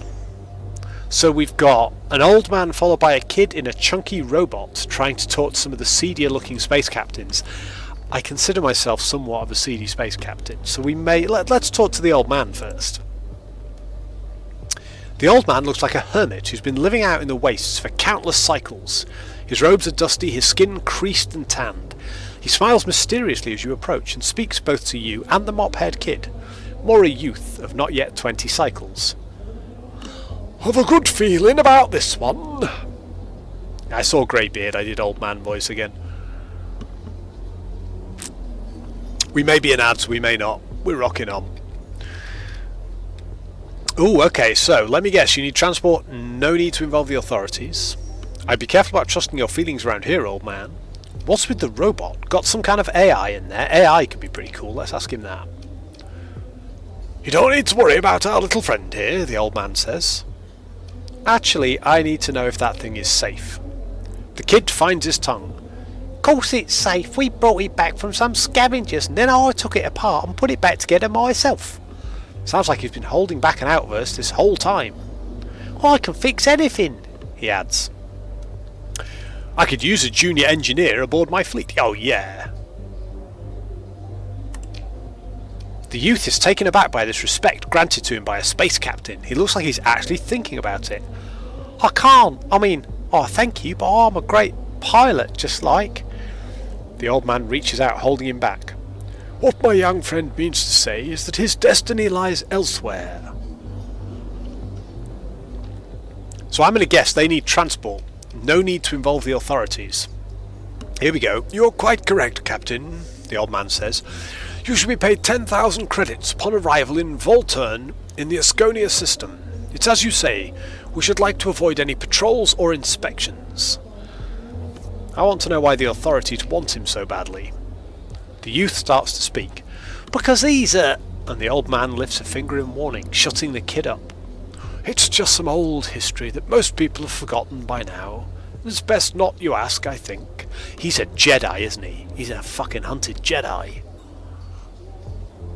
Right, okay.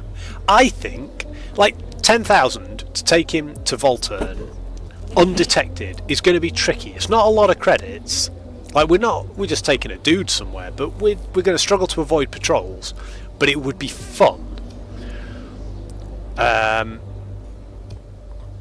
If you're some kind of terrorist, I want to know. If you're some kind of terrorist, I don't want to know. If you're some kind of terrorist, I want to charge more. You better be careful about trusting your feelings around here, old man. I'm going to say, if you're some kind of terrorist, I want to charge more. The old man nods like he expected this. The kid looks offended.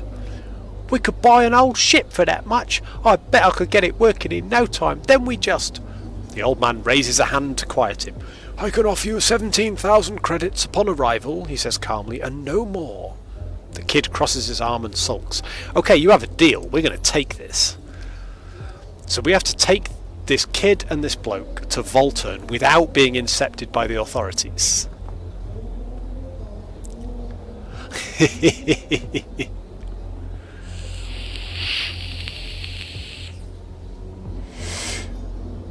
Ah, okay. Good advice there, Karma. Yeah, pick and choose your contacts. I always read the responses, but I choose them based on, in my head, how my captain is. And that is very much done in an emotional way. I weigh them up, and I know this is going to be tricky, but we're going to do it. So we've got a mission. We're going to go to Volturn in the Asconia system. There's also a man in a business suit in a private booth, thoughtfully perusing a top-line tripod alongside a bottle of something expensive. Let's have a chat with him, see what he's got to say. You approach the private booth, doing your best to look both important and well-connected. It seems to work. The man looks up from his tripod and motions for you to join him. Captain Beaugrouse McCroy, please sit. Oh, hang on, I thought that was me talking. He knows me. He gives a small smile, catching you off guard, and pours a tiny glass of something decadent from the bottle. I've heard so much about your accomplishments. It's all very enterprising. Bravo. Alright, Tin Mass, we'll see you in a minute. We're going to see if we can get safely to this next system without dying.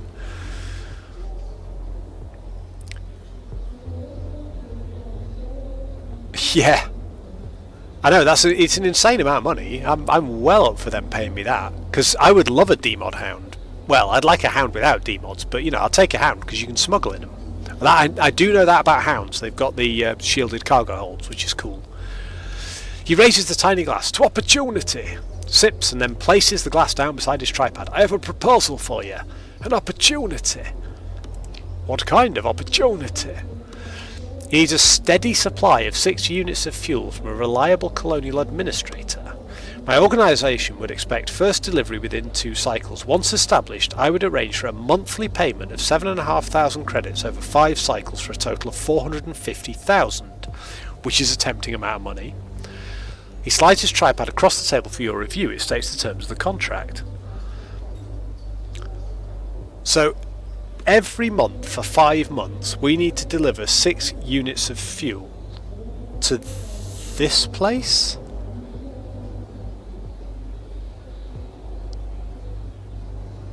That seems to me like a lot of investment of time. Like, we need to hang around, and every couple of cycles we need to be delivering 6 units. 6 units every 2 cycles, and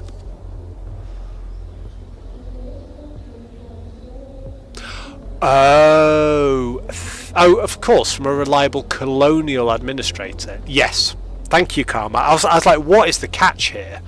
I've got a ton of fuel on me right now. Give me 450 grand. Right, we'll decline that because we do not have a colonial administrator right now. Thank you, Karma. This is why it's so useful to have you on board.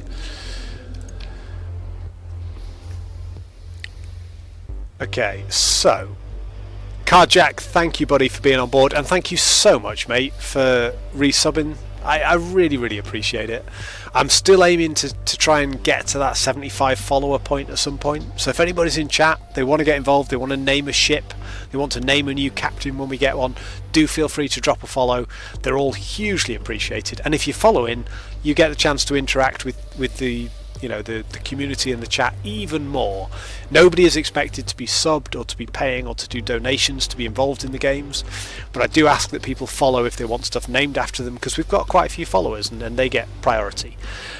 So if you want to name a ship, if you want to name a captain when we get some new captains, then do feel free to drop a follow. But totally welcome for and thank you, Carjack, so much. Free hugs! Hey, first time chat, thank you, buddy. Good to see you in here. Are you I assume you're a Starsector player based on the question. Have you been playing for long? Oh, right, Dragon, you're calling Namath. We've got it. So, Dragon. So far, Karma has renamed our Wayfarer as the Beetlejuice Goose, I have renamed the Hammerhead as the Goose's Fury, but we have the Salvage King Shepherd class drone tender, which is currently known as Salvage King. We have U-Yank, which is our little civilian transport ship, not particularly exciting. We've got our custom shuttle, which is really going to be used for transporting goods. And we've got Combat Wasp, which is our interceptor shuttle. So the Kite class shuttle is actually a combat ship, and at the moment it's just called Combat Wasp. So Dragon, you've got your choice of those, or you could hang back until we get us some more ships. You want the right, Combat Wasp, you name it, my friend. That ship is to be named by you.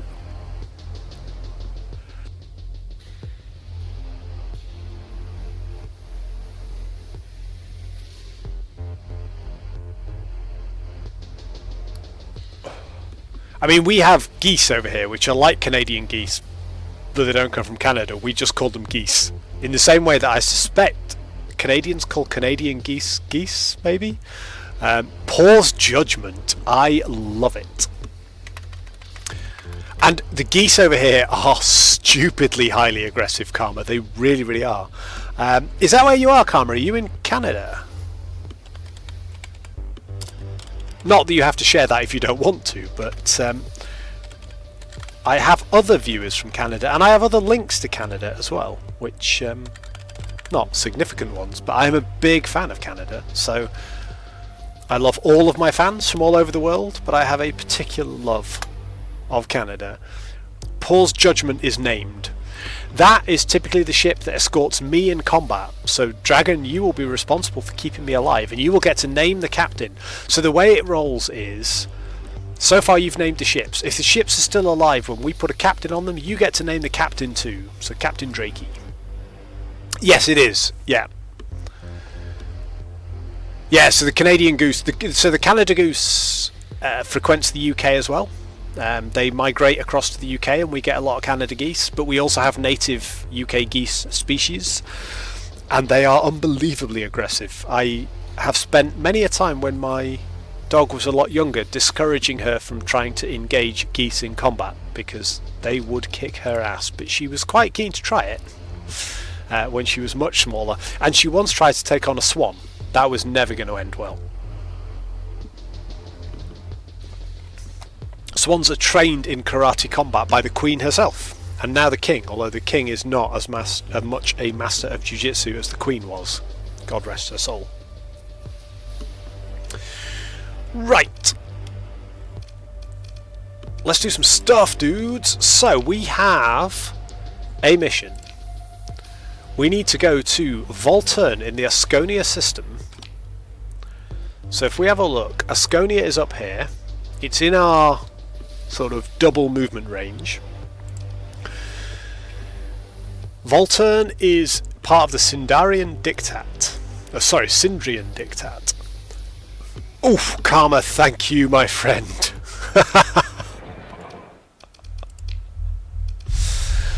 It has been a long time since I saved. That is super, super useful.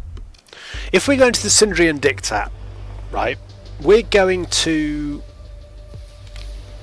the Asconia system. Let's see if we've got... I don't think there's anything here we're going to be able to trade particularly well to Ascaria. Nothing... there's nothing here that's really in grand high demand. So I think we're just going to fly out there and try and get our 17k. Our 17k is good. This is risky. Ooh, okay, right. So Volturn... Oh yeah, I see the rings.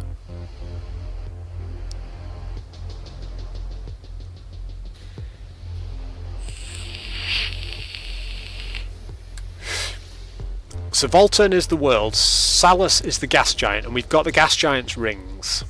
Tell me something interesting about the rings of the gas giant.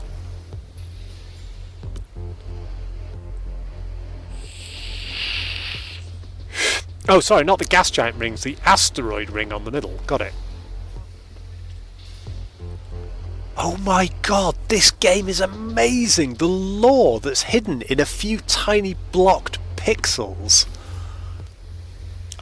I get so passionate about Starsector because on the face of it, it could just be another browser Windows style trade simulator in space with a bit of pew pew, and it's not. It's this beautiful living breathing world realized in very pretty but very stylized graphics, and I think it goes to show, and it speaks to the tabletop role player in me, because it goes to show that you do not need fancy battle maps, crazy graphics, huge handouts to tell a good story. What you need is a good story, and then you find your medium to communicate it in. And this game is just beautifully deep and wonderfully broad.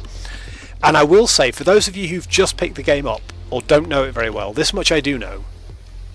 So these are the core systems, right? The core systems are always the same. These systems are always the same. Everything else, these outer systems, are all procedurally generated on each run. So they will be different each time. Oh, Opus was destroyed with a planet killer weapon. So Karma, you've got to tell me, is this lore information, is that available in like a central repository on a wiki somewhere or on the developer's page? Is it something that emerges from the game? And if so, if it's on a wiki somewhere, is it because people have found that out by interacting with people in the game, or was it like pre-published by the publishers of the game? Because I deliberately haven't read into a lot of Starsector. I wanted to learn it by playing it, and the more I play it, the more I love it. But I sort of want to know if I can just go and binge lore somewhere, or if I'm going to find it, and I almost hope it's this way around, if I'm going to find it by just playing the game and those bits are going to emerge, because if they are, we're not going to rush dialogue. I already feel I know more about like the Luddite Church and the Luddite Path than I did before we started playing tonight. I love the way this game unfolds around you. You feel like you're really part of a living, breathing sector of space.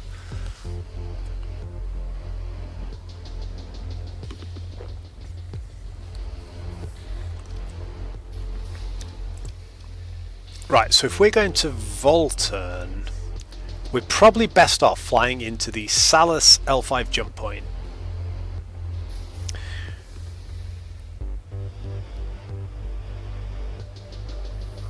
Oh my god, I love that Karma.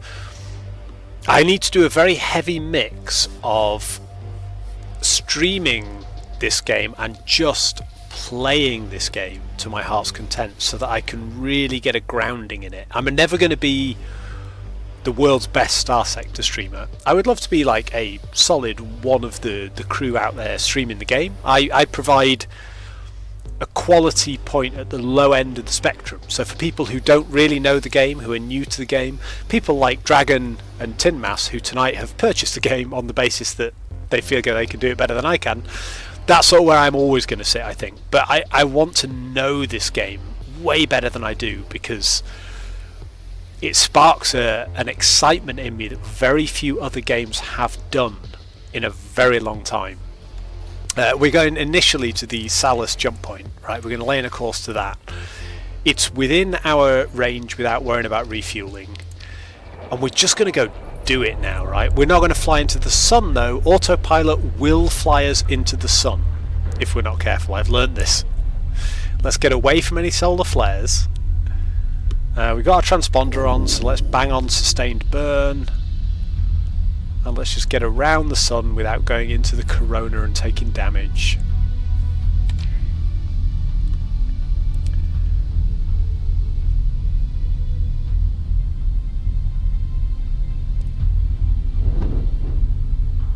We're going to have to buy fuel when we get there, I think. But here we go, we're good, we're good. Let's turn off our transponder while we're in hyperspace. Let's make ourselves slightly less visible. If we slow through these like quantum field things, I don't know what the real name is, but is it similar to when we slow through an asteroid field? Are we less likely to take damage? I know they can still knock us off course, but is it worth doing that? Oh, we've taken a load of combat readiness damage. Or is that... Hang on, is that because we didn't repair the combat readiness yet on our other ship? Here we go. Open the fleet screen. Oh yeah, we took a load of combat readiness damage to our mud skipper because we got hit by those electrical clouds, which you can dodge them. I could have piloted around that much better than I did, and it's done some damage. So it's going to cost us. Look, we're up to 5.3 supplies per day from about 1. I completely agree with that. Like, I understand that the very broad strokes that there were a variety of sectors of space with the jump gates in them, and this sector is now cut off from the rest of space after the collapse of the jump points, much in the same way as your initial system was cut off from the rest of the sector during the tutorial. Yeah. Right, that was one thing I was interested in. I was holding the slow button during that, but I was hoping that going slow would avoid the storm damage. But also, there are the bits that light up, and I assume you can fly around those to try and preferentially avoid taking the storm hits, because they are pretty nasty in terms of the damage they do to your combat readiness. Whoa, whoa, whoa, whoa, we've got a big... Oh no, that's alright, it's a Lion's Guard detachment, we're okay. Right. We're going for this jump point here, please. We're going to put... Right, we're going to turn off sustained burn, because your turn speed with sustained burn on is so terrible. Well, that's it. All the sectors are cut off. So, like, this is the sector. And it's the whole Starsector, but there are other sectors out there that are also cut off. Right, so we're jumping into the system. We're in system now. I immediately pause. We're going to Volturn.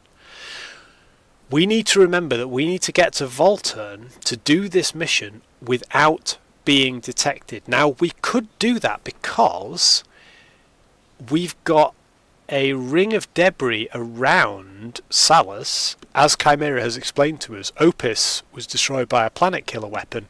We could go dark and fly within that to make ourselves very, very difficult to detect. That could help us with this mission. So 2 things are going to happen. 1, we are going to turn off our transponder right from now. 2, we're going to head to this side. There we go, thank you. And head through to Volturn from the south. And finally, as we get close, we're going to run dark.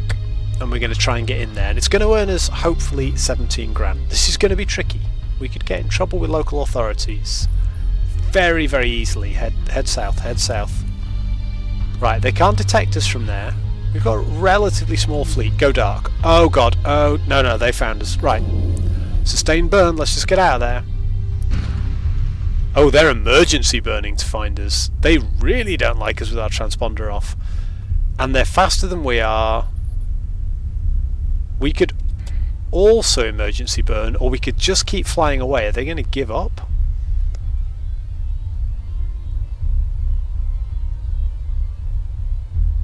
See, if they intercept us, we lose this mission. If we hit emergency burn, our burn level goes up by 8. Our sensor range drops and it consumes a load of fuel. That's fine, but it also reduces combat readiness, costing us up to 4.5 supplies to recover. I don't care about that, so hit the emergency burn. Let's go. Let's see if we can outrun them. We're going to fly deeper into the sector. Leave us alone, leave us alone. If we can fly out of their sensor range and then go dark, does it work? No. They still know where we are. They're still looking. We have to change direction. Can we do it? No. Oh, I hit the wrong button and we did an active sensor burst. We are in so much trouble here. We failed the mission and we're probably going to get spanked.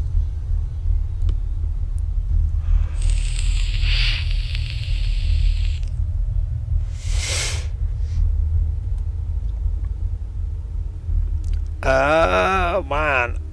There is so much detail to this game. I love it. However, in the meantime, We are in trouble. Right, Sindrian Dictat's found us. It does not appear to be certain of our identity. Any hostilities will have reduced impact on your reputation. I don't really want to be hostile because, mind you, they've got 16 deployment points. Like, they don't know who we are because our transponder was off. So if we kill them both, we may just get out of this without them realising it was us that did it. I'm not sure about that. I don't know. But it's going to be a tough fight because these Sunders are freaking laser beasts, and they nuke stuff from the fights I've had with them before. Tin Mouse, you set me up for suicide, but I enjoy it. Let's first accept their comm request. Now we could use a story point to immediately disengage and just get away from them. We can engage them. Right, thank you, Karma, really useful. So the yellow is mission related. My worry is, if we accept the comm request, with it being mission related, we're going to immediately fail the mission, because one of the requirements of the mission was we do not get intercepted. Is there any chance we can talk our way out of this? Or if we take option 1, are we nuking our chance at 17k? Now, it's not the end of the world. We can make money elsewhere. I'd rather not have the fleet in ruins than lose the cost of a good ship. But if we can talk our way out of it, I might try. Otherwise,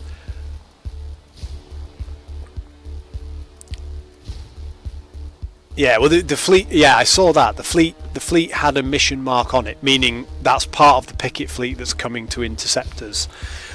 I think we've got a few story points. I think we disengage with special manoeuvres, we get away. Now, I don't know whether that still counts as intercepted, but we're going to do it. We're going to make an executive decision. The enemy forces harass your ships as they retreat, causing much disruption, but ultimately do not force a battle, and we gain a load of XP, and we are off. And before they can get to us, we're going to hit sustained burn. And we're going to hit emergency burn. They're just going to get us again. This is bad, man. Damn it! Okay, we're fucked. And we haven't even got the storyline choice now.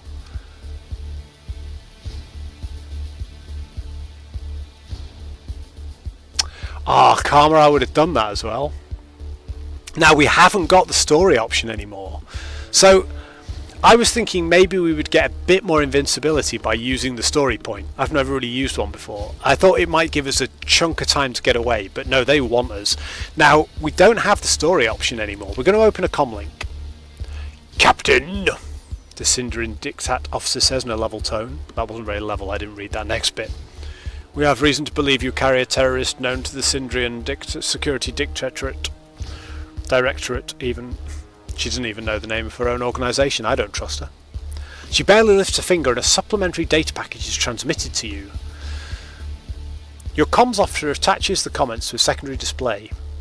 It's the old man from Asharu, much younger in this looping hollow, wearing the military uniform of some minor polity instead of robes. It would expedite my investigation if this individual found his way to my flagship. She smiles the coldest, smallest smile in the sector. Alliterative genius. So I can stall her by saying I need a moment to review my passenger manifest. I can spend a story point to say I'm transporting a couple of sand farmers, which I wouldn't mind at all, except that I've already spent one story point. I've only got 4 left and they're quite important. I mean, you earn them by doing more stuff, but I could say you have no right to kidnap my passengers, or I could say this isn't going to happen. I could just cut the comlink, we could try and fight them. I did promise you guys some combat, didn't I?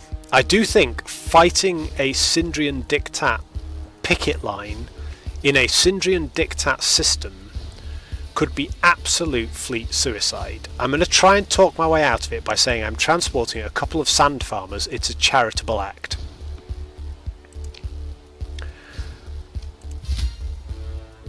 Transporting sand farmers, the Dictat officer repeats, for charity. More than a hint of disbelief slips out in the final word. The anger cracks across her face. That's the most preposterous lie I've ever... A ping from the other bridge comes across the comms, interrupting the beginning of her tirade. The Diktat officer gives you a killing look, then exchanges quiet words with some of her underlings. Your comms officer gives you a tentative nod. Your quick-thinking bridge crew has provided a fake manifest on your behalf, of course. Of course they would have. A plausible but misleading pre-generated crew and passenger manifest ready for just such a situation. If you offered it with enough confidence and very little delay, it might just work.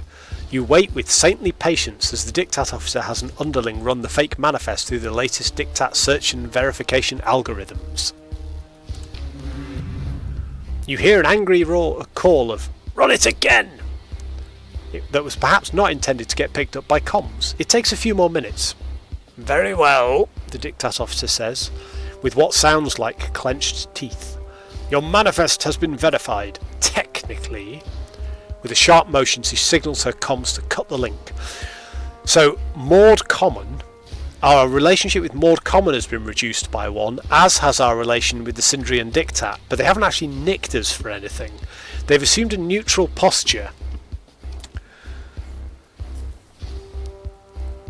Yeah, I get that, Karma, I really do.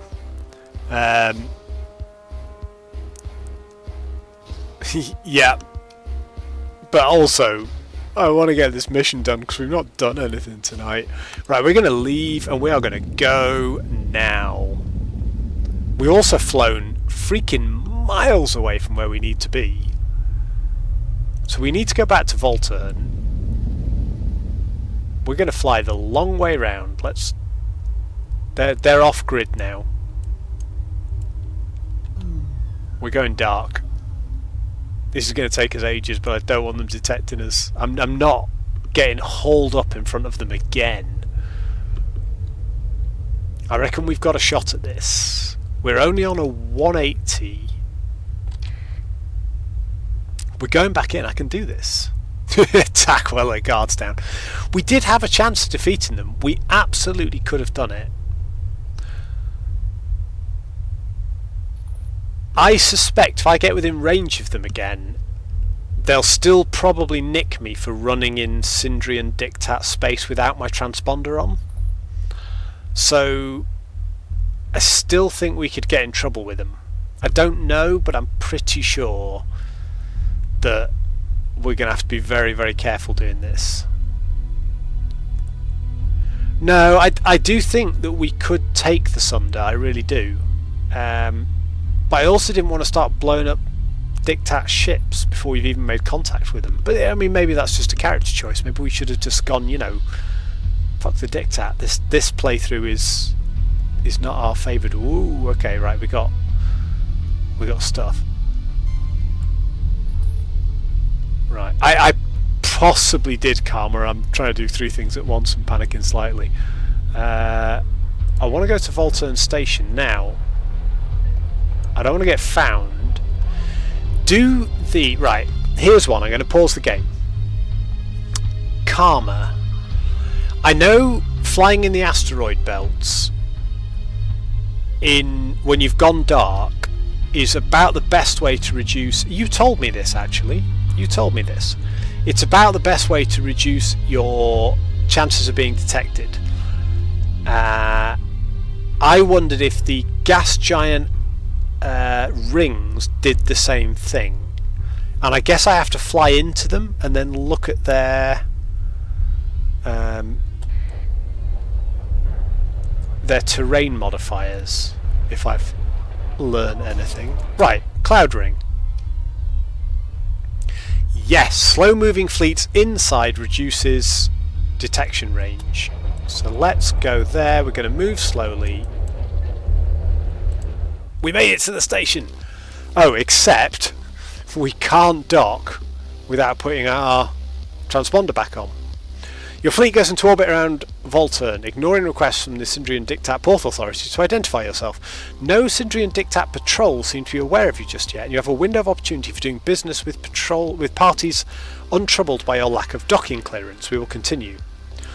You receive a comms transmission from an obviously illicit orbital transponder which provides directions to a drop-off point for the old man, the kid and their robot, and the promise of anonymous payment.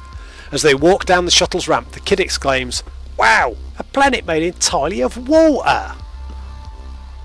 It's just a moon, kid, with a rocky core. The kid manages not to look disappointed at this revelation. The old man smiles and simply says, "Thank you, my friend," then turns up the hood of his robe and leads the strange party into the underworld of Volturn.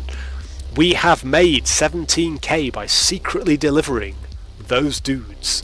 Oh, brilliant. So no collisions like asteroids, but they do reduce the visibility. Thank you, Karma. Really, really useful to know.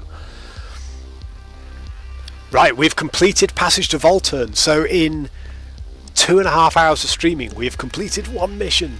I'm proud of us, but we're relearning the game. We're getting our feet again, and we've made a tiny, tiny bit of cash. There's a Luddic Shrine here. I forgot about that. I think we should visit the Luddic Shrine because it's part of our mission to visit all 6 of them. I'd forgotten there was one on Volturn, but I knew I recognised the name. Let's go visit the Luddic Shrine and see what crusty old dudes are here. Goal! I'm going to one-up you there, Tin Mass. And my screen has gone blank. Oh, I see. I've done a bad thing. Right, I'm going to one-up you, and I'm going to hype using my own goose emotes. Heavy trip, you say? Let's do this shit. So we take a shuttle to visit the Luddic Shrine. With a flash of official iconography, instructions are returned from the Orbital Navigation Service, which attempts to track the innumerable human-made artifacts of the Volturnian Sea. Floating habitats, sprawling farm envelopes, transient mining platforms, and even ancient-style seafaring vessels. Your shuttle pierces the atmosphere in a long descent arc, politely slowing to under the speed of sound as it approaches a bank of thick fog illuminated by Asconia's primary. What at first looks like an ethereal castle is revealed by proximity to be a dismal, jostling accretion of barges parasitized to a retired extraction rig. Parasited. A shifty official meets your shuttle at the landing pad. Behind him you spot temporary weapon emplacements and shield modules stamped with the crest of the Syndrian Diktat. They love me. Pale conscripts in battered armour eye you warily while they suck down narcotic smoke. The evil buggers.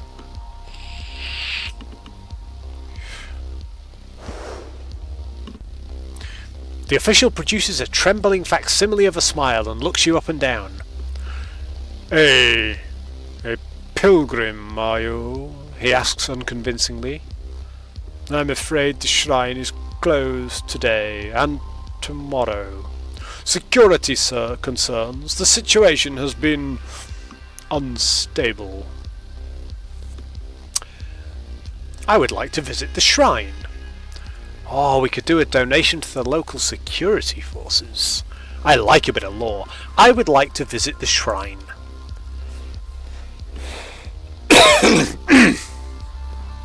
I see, the official says, arms crossed. I did that on purpose. It pains me to inform you that a visit is quite impossible. You reflect that he doesn't sound particularly pained, and it appears to be quite possible if he just let you walk through the door. I'm going to suggest that perhaps a donation to the local security forces will help. I'm not spending another story point. A datapad appears in the official's hand and he looks squinting to get a read on you. As you plant from internal security... Oh, are you a plant from internal security? A terrorist infiltrator? The options weigh on his face against his greed. It's no contest. Oh, it is so difficult. The terrorists strike without warning at women and children and... I am thankful for the lion. A lesser man would be simply bombard this planet into submission. But the Supreme Executor, those are his children, and he is like a father. But even a father has only so many resources at his disposal. Why, if we had the credits to purchase better armour for our brave young soldiers... He indicates the smoking conscripts now having a spitting contest off the side of the landing platform. Imagine how their mothers would feel if they were hurt by a terrorist bomb. Right, we got 79 grand available. I'm going to suggest, would 1,000 credits be enough? 5,000 credits, the official shoots back. I can do 2,000, no more. It's a deal, the official says, excreting a wet smile, offering his datapad for payment confirmation. So we spent $2,000 to go visit the shrine, but we made 17 for sneaking the dude here. We'll confirm the bribe. With the bribe transferred, the official nods and leads you through the security checkpoint whilst making obsequious small talk. At attention, he screams, setting the conscripts into a flurry of activity, dropping narcotic sticks and grabbing firearms. Satisfied, the official gives a wave and the thrum of heavy motors winding up preludes the doors of the shrine cracking open just enough to allow your entrance.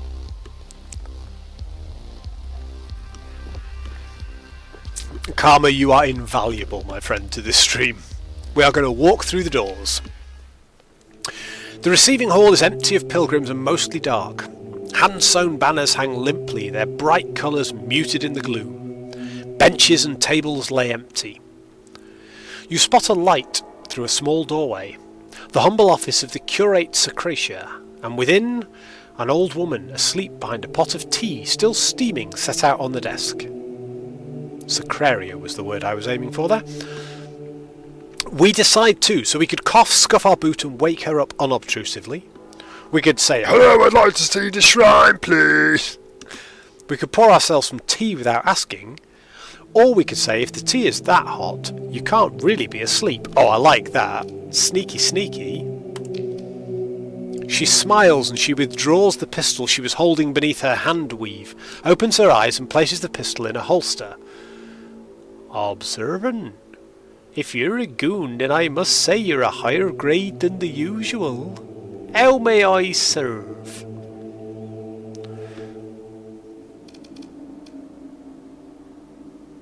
You seem heavily armed for a curate. I'm going to just say, I'm here to see the shrine. Then, she says, I'm here to show it to you. Simon, she says to someone behind you, you may also put your gun away. You turn to look and Simon does as she asks, giving you an apologetic little half salute. The curate smiles and with an open hand shows you the way to the inner shrine.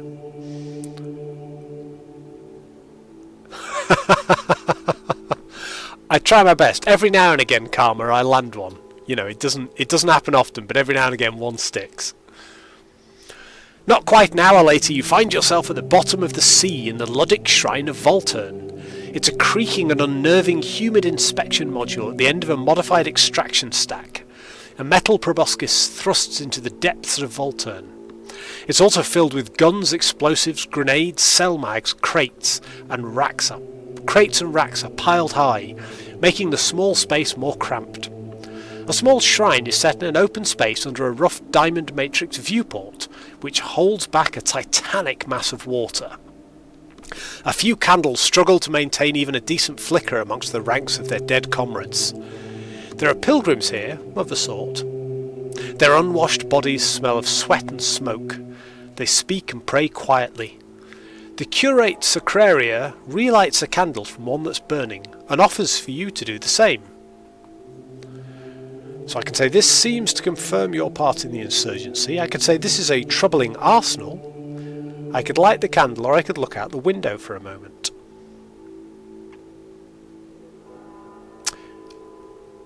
Personally, I'm going to look out the window.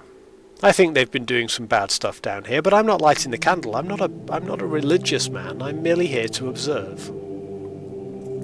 Specks float on black-blue-like stars in space in the light cast out into the crushing depths.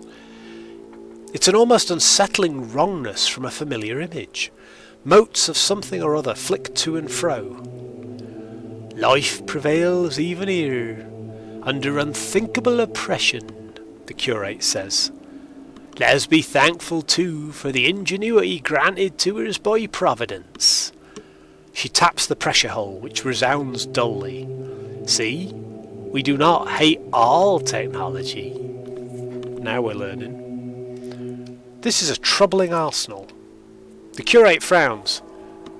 What troubles you about it? This is a shrine, is it not a sacred place? The book does tell us, blessed are the peacemakers, yet the curate looks at you with hard eyes. Peace does not make itself. Lud was no war maker, but Lud knew when to fight. By self-sacrifice, by martyrdom, did not Lud deliver victory? She waves a hand dismissively. This is rhetoric to you, perhaps, but to me it is more simple.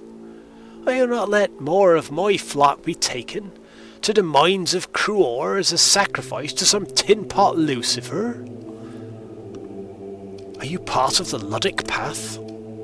No, not at all. She gives you a look of some disgust. I'm a curate of the Church of Galactic Redemption. What I do and what they do are very different. I truly hope you can see that. Her gaze turns to the weapons. I admit, there has been contact. Each day is a test. I pray we do not stray too far from Lud. We're going to light a candle. So the torch is passed, the curate says. Light of flame, light of faith. She gives you a sly look. Or is it just a candle? I'm going to say it is just a candle. For once she does not answer. She is staring sadly, you think, at the candles before you. We will leave the shrine. We got 28,000 XP and 4 story points at the moment. The flight in your return shuttle's uneventful, yet you're keenly aware of the thin envelope of technology protecting you from the ravages of vacuum and radiation, very similar to last time.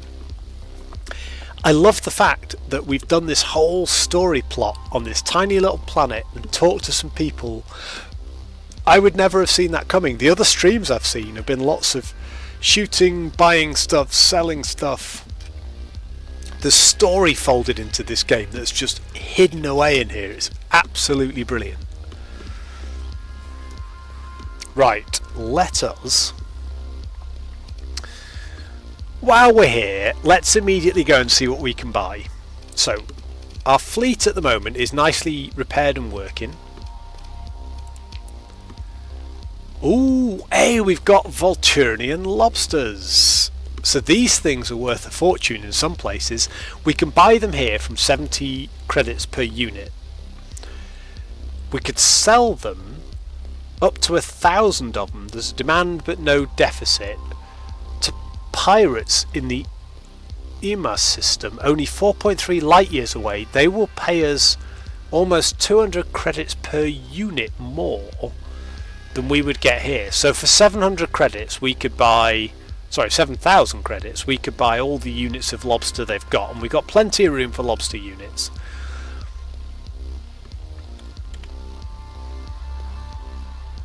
That would be taking them from the Syndrian Diktat to...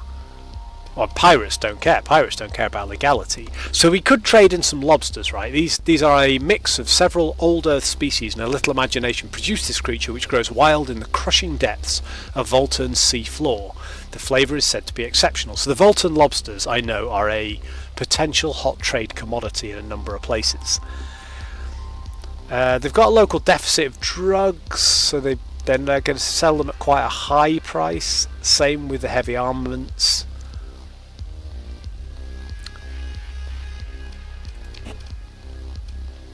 Yeah, we've got deficits of drugs and a few things, but we've not got a glut of anything. But we could buy a load of lobsters.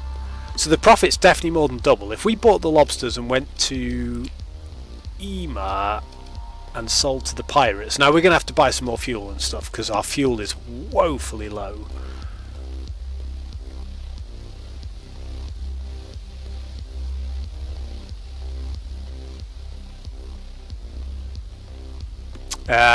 Yeah.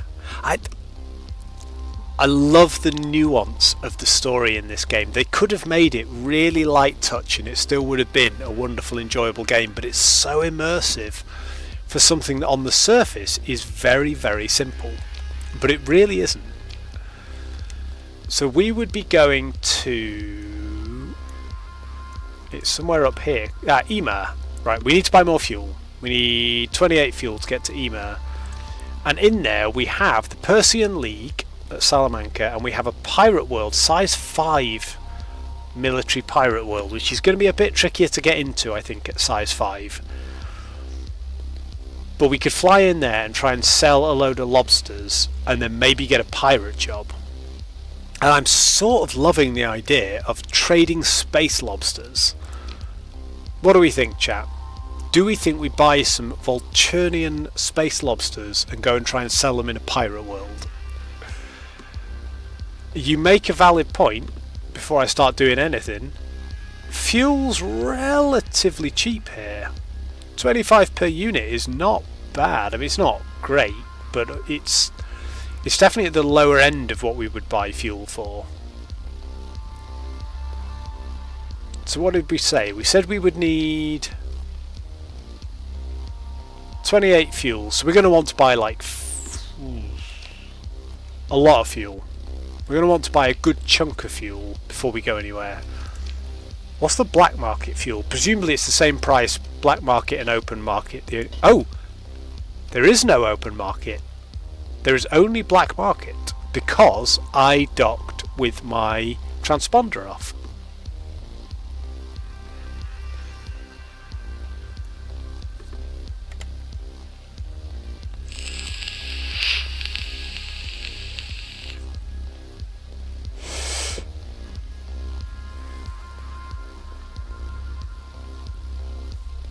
Per unit price assumes buying or selling a batch of 1,500 units. Each unit bought costs more as the market supply is reduced. Blah, blah. What am I missing, Karma? Tell me. Am I looking at the lobsters or the fuel?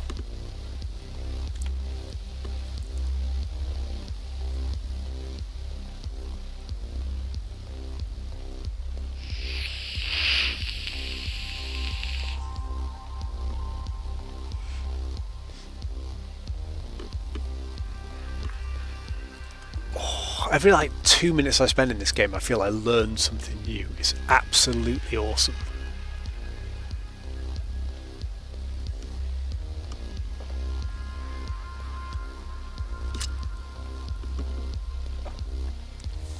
Guys, I see we've got more new people online. Welcome on in.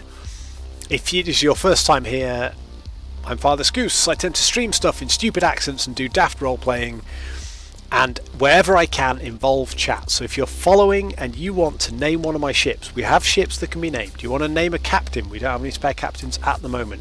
Feel free. Same goes for other games we play, Battle Brothers and the like.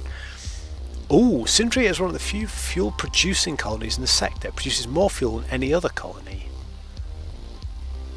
Oh, you see, Karma's teaching us stuff here.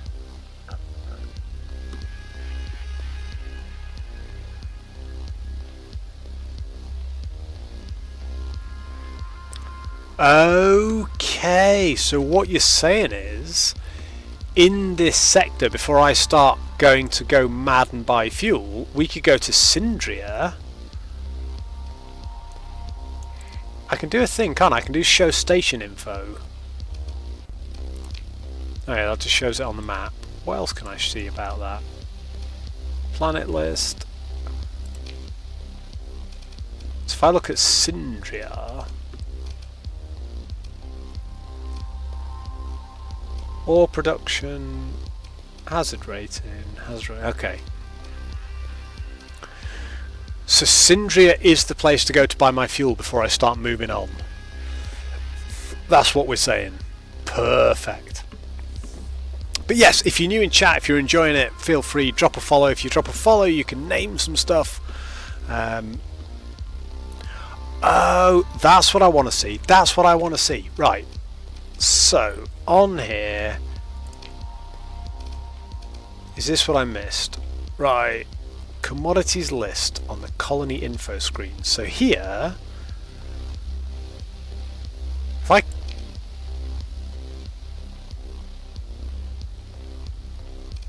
so Sindria has 54% market share on fuel. Am I getting that right? And it's got a ×9 fuel production. So the hegemony is currently producing an excess, got an excess stockpile, but Syndria itself has a 54% market share on fuel from one single planet. Wow.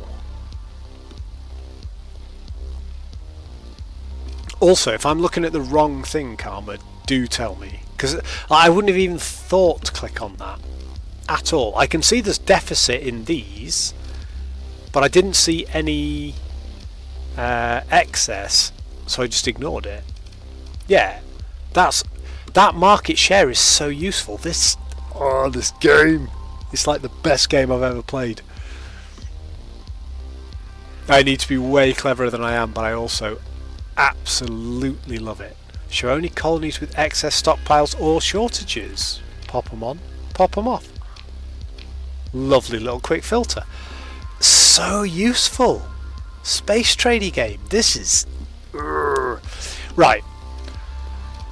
So what we could do is we could buy all the lobsters, then we could go to Syndria, buy ourselves some fuel. We still haven't done a fight. We promised chat a fight. But, you know, we don't want to go too hasty.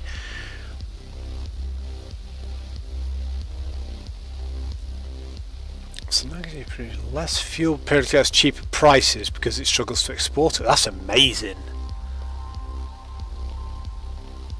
Yeah, see, I thought that, Hugs. Like, the overall market share is very low, but we're not looking to buy fuel to trade. We're just looking to buy fuel because we need fuel, because we're nearly out. So if it's a good, cheap place to buy fuel, we'll use that and engage the orbital station, launch a raid against Volturn. I've done a bad thing here. I don't want to do either of those things. I want to go back, thank you. I vote we buy 102 lobsters. Then we go to Syndria and we pick up the fuel we need to fly out to Emer, where we can sell our lobsters at profit to the pirates, possibly on the black market to avoid the taxes, because who cares if pirates are slightly suspicious of us, right? So can we... oh no. Right, we're doing this. This is great. Here's 102 lobsters from the black market. We currently have no suspicion level, but we haven't confirmed. So if we confirm, still no suspicion level apparently. This is good. But as soon as we get out of here, we're cloaked in Syndrian Dictat space with no transponder on. This is going to be tricky as all hell. Let's not fanny around, boys. Let's just get this done. Here we go. Right, so currently we are dark inside the cloud ring, and what we want to do is we want to go to Syndria and buy some fuel, but we don't want to turn our transponder on and get spotted until we are away from other patrols.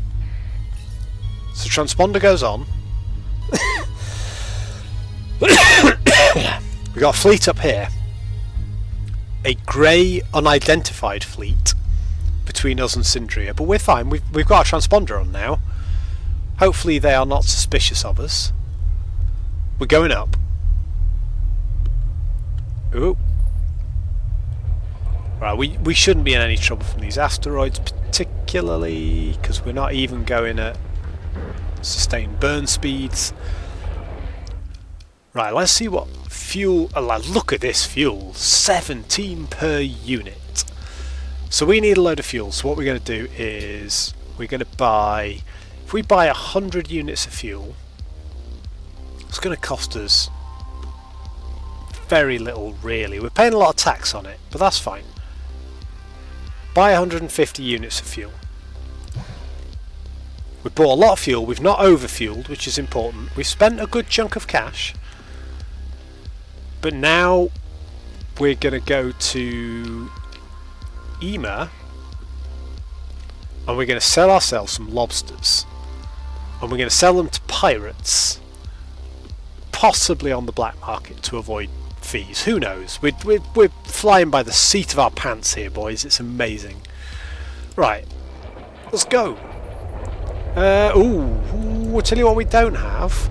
So we don't have a huge amount of right now. We're running a bit low on supplies as well. But the supply situation here is amazing. 81 credits per unit for supplies.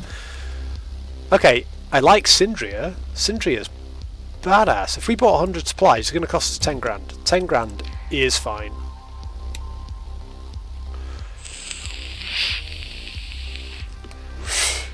So we're fueled up, we're supplied up, we're going. We're sustained burning it. We're out of here now, man. We've got a job to do. I don't even believe we're smuggling. I've not checked. Well, I mean, we're trading with pirates, so we don't care. Like, pirates don't consider anything illegal. So hyperspace will take the transponder off. We'll keep the sustained burn on, and we will try not to crash into. I'm going to try and fly around and not crash into these hyperstorms. We're going for EMA. I want to look at the actual jump point we use in EMA. So we're going to Quaras. So the best jump point would be EMA jump point B. EMA B jump point. Right, go there. Woo.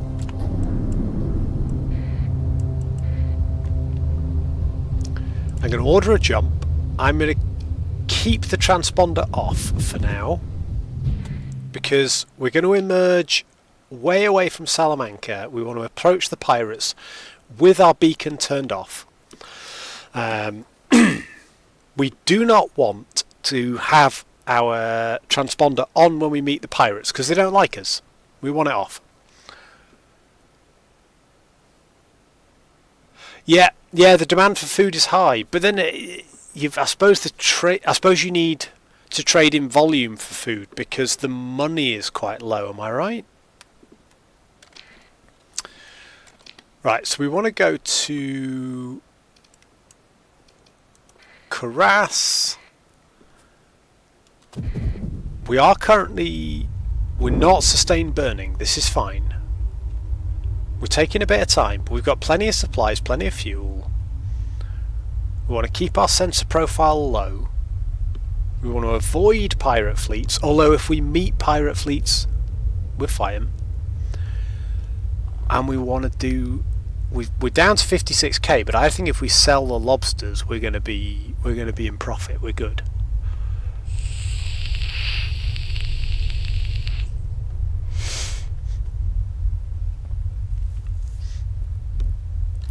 Hardcore lobster traders. This is us, right? This is our future in the galaxy, right? We've got a fleet ahead of us. Ooh, we have a Persian League fleet over there, and we have an unidentified fleet over here. Now, oh god, the Persians, they're all over this place. The Persians also have a reward out on some of the pirates. Right, so we've got a pirate relay, we've got unidentified fleet, could well be pirates. Let's go dark. That reduces their sensor strength. Let's get into this cloud ring quickly. Come on, cloud ring. Oh, look at that, we made it. And then hit the pirate world. Perfect. Hey! Oh no, Dragon, your ship died!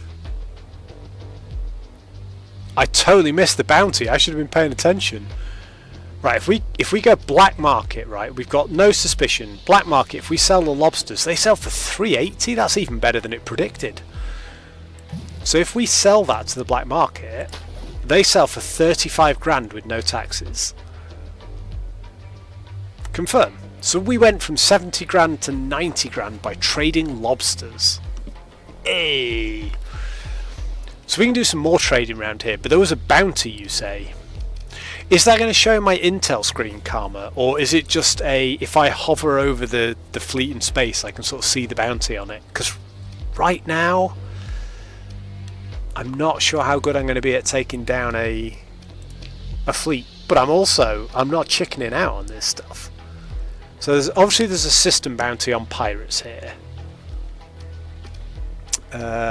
Pirate bounties. So that shows. If I heard you right first time, Karma, this is where the pirates are going, right? The pirates are sort of like driving their actions here. So systems between these points should have good pirate bounties, and Ema is one of those. Look at that, we've got pirate activity in Ema. If I look at bounties,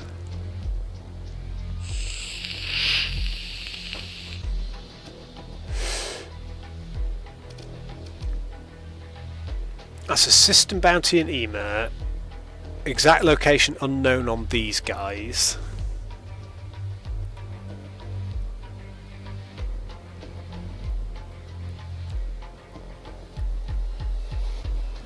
Ah, thank you, Karma. That is really useful. So, like, Volturnian lobster is. Ooh, thank you, love. It's like a Volturnian specific luxury good, but the rest of the luxury goods sort of follow with it.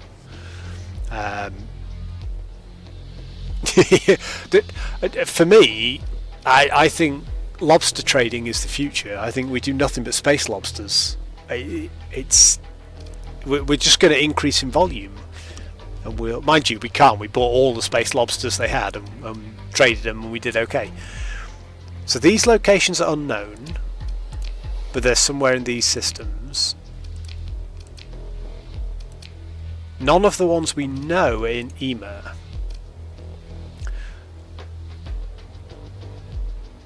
So Karma, what do I need to know about this bounty? Before I leave this station. Yeah, I assumed a lobster was on the open market. I only did it on the black market because I figured I'm dealing with pirates. They already hate me and are suspicious of me, so why not do it without taxes? During the early colonial era, Karas was a major volatiles organics processing centre operated by Eridani Utopia. After the Second AI War, the entire system was declared demilitarised, and while Karas avoided devastation, he was promptly seized by an alliance of mercenaries and brigands. It's not been worth it for the hegemony to mount a repossession effort. Yet. Your fleet goes into orbit around Karas. The local port authority seems to take no issue with your explanation for why your transponder regrettably cannot be turned on. So, the open market here, there's a number of items, very few of which appear to be in excess, although they have got some good excess in organics.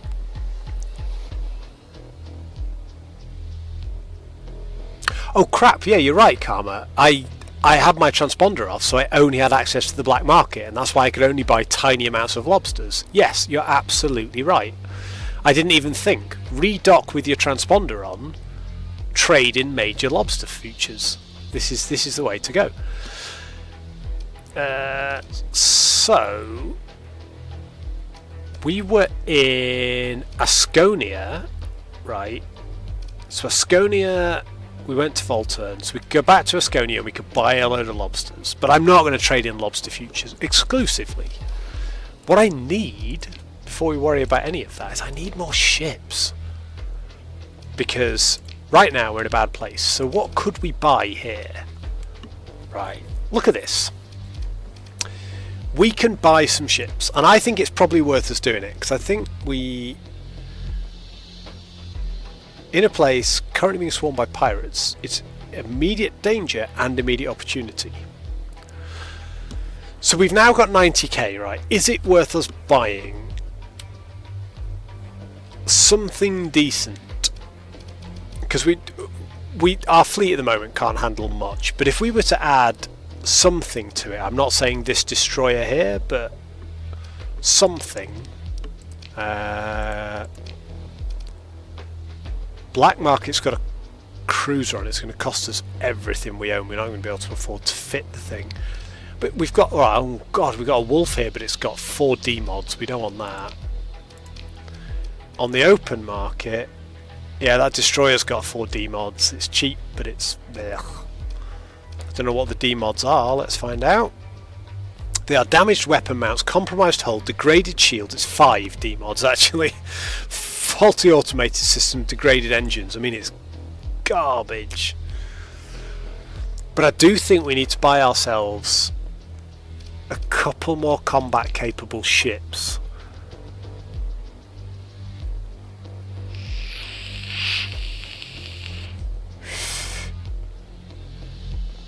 Okay. Okay, Karma, I like it. So, when you say join the League's battles, we wait for them to engage and then we get stuck in as well? Or is there an official way for us to sort of support them in that? Or can we, a bit like Battle Brothers, can we just be near an ongoing combat and then nip in and put in our all? Because these are all terrible. I mean, I could get another drone tender with only one D-mod, but what's a drone tender going to get me for 9.5 grand? Not a lot.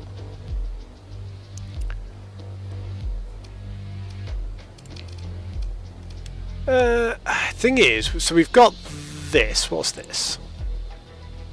This is our custom salvage rig. It's suffered extensive damage, blah blah blah blah blah. So it's got increased maintenance cost. So it requires 3.9 supplies per month. It's got degraded drive field, so its maximum burn is, I mean, that's terrible. Right, so the orange bars in the top right, this is really important in mass. These orange bars up here, these are D-mods.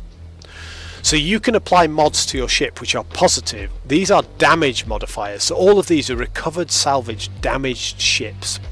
D-mods are damage mods and they are almost universally negative. Right? Oh, okay, Carmen, no worries, buddy. We'll still be here. I'm not cutting the stream anytime in the next few minutes. You're fine. So if we hover over any of these, this salvage rig here, for example, has the following D-mods. They're all listed at the bottom, hull modifications.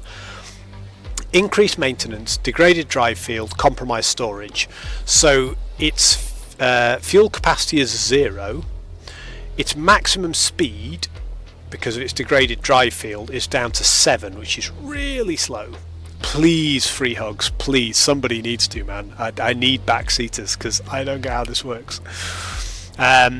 Its sensor profile and its sensor strength are both compromised, so its profile's increased, so it's easier to detect, but its sensor strength, my ability to detect other fleets, is reduced because of its, I don't know, degraded drive field or something. It's a absolute shit show. So the more of these negative D-mods you have, the worse that hull is, compared to buying like a pristine version of that ship. It's very compromised. This one here is a big destroyer, not that much money, but if I look at it, it's got faulty automated systems, it's got damaged weapon mounts, compromised hull, degraded shields, degraded engines. So everything on here in orange on my stats are like the bits that are, so my hull integrity is 1800 lower than it should be. It should have 6000 hull, it's only got 4200. It takes more shield flux for every damage it takes, and shield flux is a big deal. We'd see that if we got into combat, and we're going to get into combat now. Let's pick a fight. I do know that, free hugs, thank you, and I am working towards it. So up here is, I believe it's is it one of these? Hull restoration. So all of your ships are almost always recoverable if they're lost in combat. Ships lost in combat have 75% or 90% chance to avoid getting any D-mods, and it gives you a chance to remove 1 D-mod per month from a random ship in your fleet. And for low DP ships that's even quicker. And from newly acquired ships you have a chance to remove a D-mod as well. In order to do this I need 4 lower tier skills. It's one of the reasons I took salvaging early on. I intend to level this route up so that I can take hull restoration and start scrapping D-mods off my ships and making them better over time. We are going to be a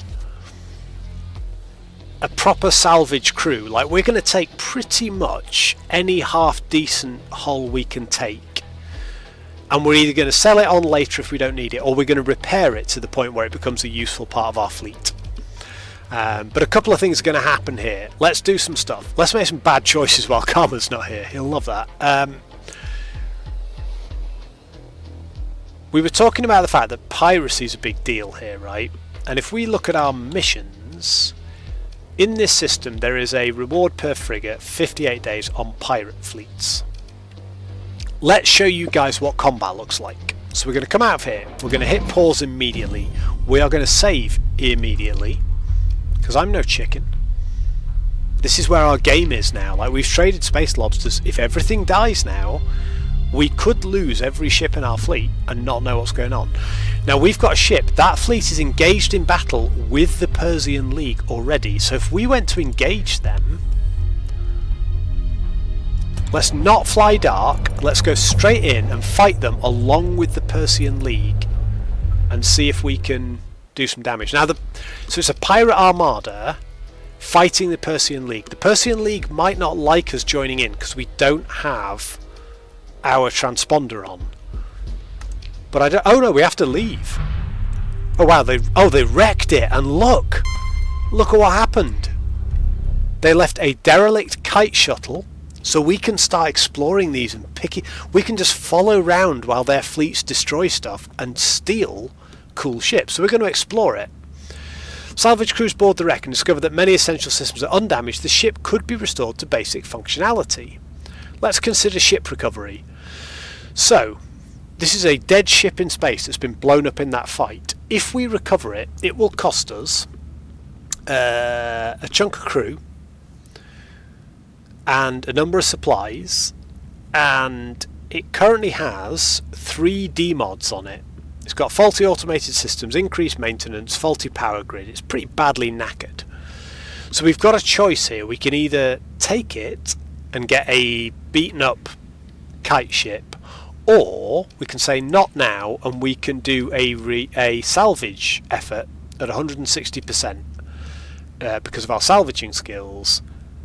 And I'm going to do that, and that will get us some supplies. It'll get us a variety of things: some supplies, some fuel, some heavy machinery, and some metals.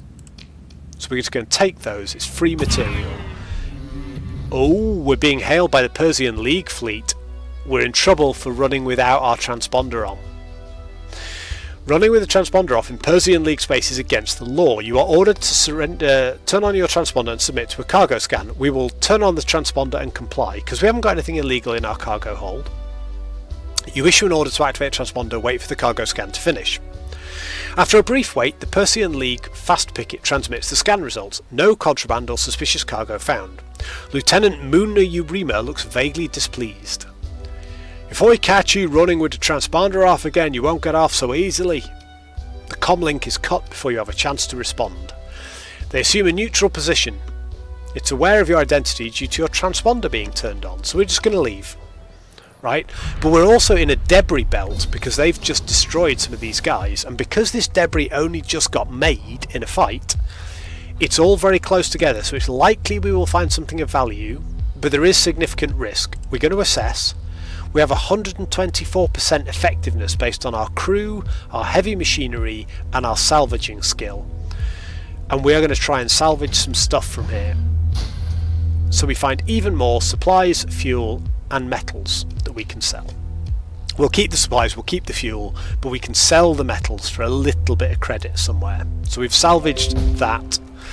There's also an Enforcer class destroyer here. So let's have a little look at this. We approach the derelict ship. It's drifting through space, heavily damaged, though blah blah blah. Yeah, so at the moment we could spend a story point to try and get this ship, but it's so badly damaged at the moment that our only option is to salvage it. And I don't think if we spend a story point out of the 4 we've got left and we find it's got a load of crappy D-mods, it's probably not worth it. So we're going to salvage it, take even more stuff. We could sell some of this, we could keep some of it. It does not matter. We've got all these options. So that was a fight. That fight happened. Now we've got what looks like... Look, they're interdicting pirates. Let's see if we can help in this fight.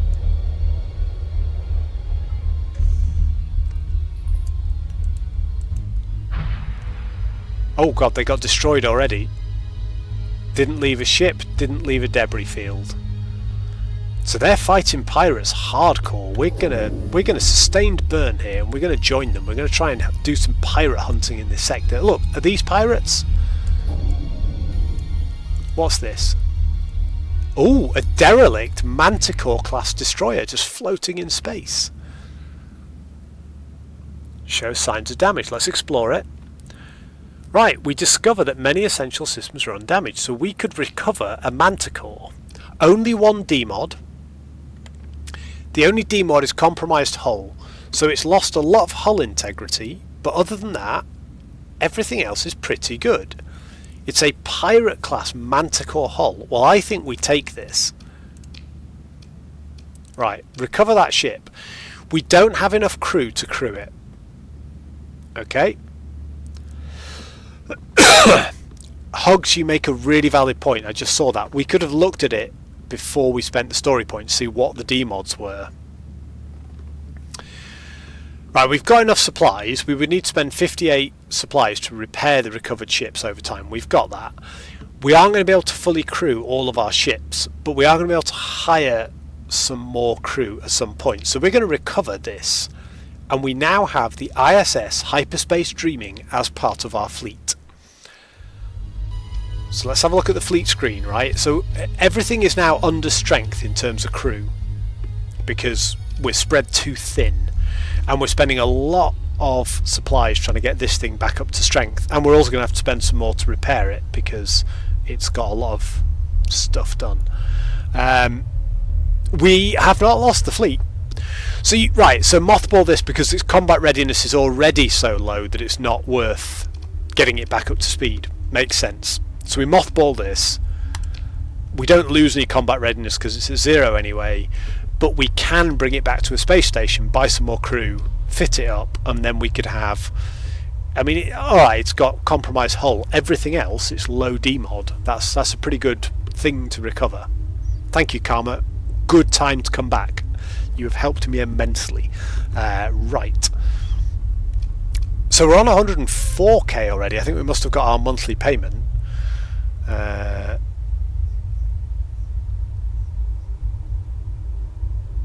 Okay.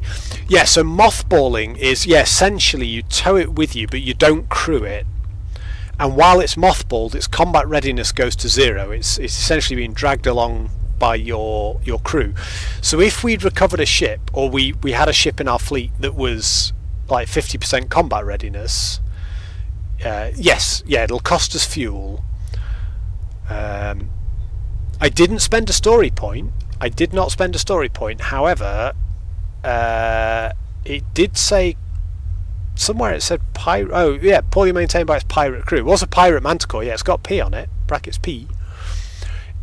So the pirate manticore came from a fight between... Actually no, we just found it. It was just floating in the system. Well, in that case I'm very pleased.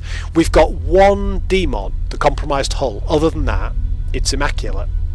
So I'm pleased to see that, because we are overdue a decent combat hull, and I will very much appreciate your guidance on fitting that, Karma, because I want a hull that works. And let's have a look. This is a destroyer. So the destroyer is the same sized hull as my hammerhead, right? So I could take this as my captain ship when we've got it all back. And I think it looks cooler. I like the hammerhead a lot, and I think it's very noob friendly. But I've never had anything, but I've never had a manticore, and it looks badass. It's got big engines at the back and stuff. And I don't even it's got an omni shield, so that's like almost full arc, I think. That's pretty cool. It's got ballistic rangefinder. I don't know what any of that means, but yeah, we've got ourselves a pirate manticore. We detected it, we decided to go for it. So what we were doing was we were following some... I believe looks like I've hit emergency burn there. I didn't mean to do that if I have done. I would like to go to Salamanca so we can refit some stuff. We got a little bit slapped by the Persian League for flying around. Yes, it should. That would be so much more helpful, Karma. I mean, you learn these things as you play, but for now I'm like, is that bigger than this, and does that make it better than this or not? It makes it kind of hard for a new guy to know what is a potential improvement. This is a toxic world. We approached Salamanca. What began as a megacorp-backed resource extraction settlement was forcefully overthrown by a small fleet loyal to an authoritarian regime ousted from Mazalot. They have sought to retain legitimacy by re-entering the Persian League, but are deeply connected to criminal networks and mistrusted, especially among their League allies. Your fleet transmits identification codes via the transponder, and you are soon granted docking clearance. Boom. So, we've got a number of things. First off, we can sell the metals. Metals never really sell for a lot of money, and they're very heavy to haul around. So although they're not buying them for a lot here, I just want rid of them. They were free anyway. We'll sell them on the open market. We'll make a bit of reputation.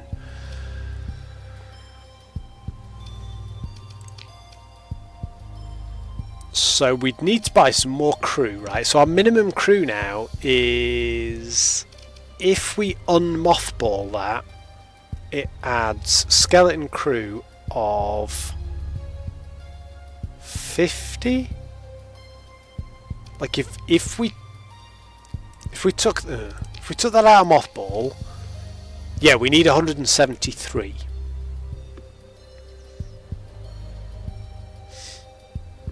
Manticore's a bomb ship, okay.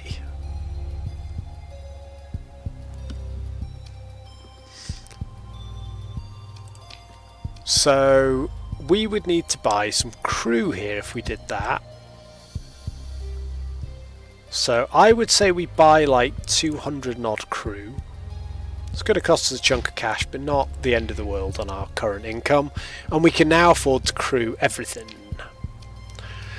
We could also just immediately spend some supplies to repair everything. Supplies here, not too expensive, so I'm happy enough with that.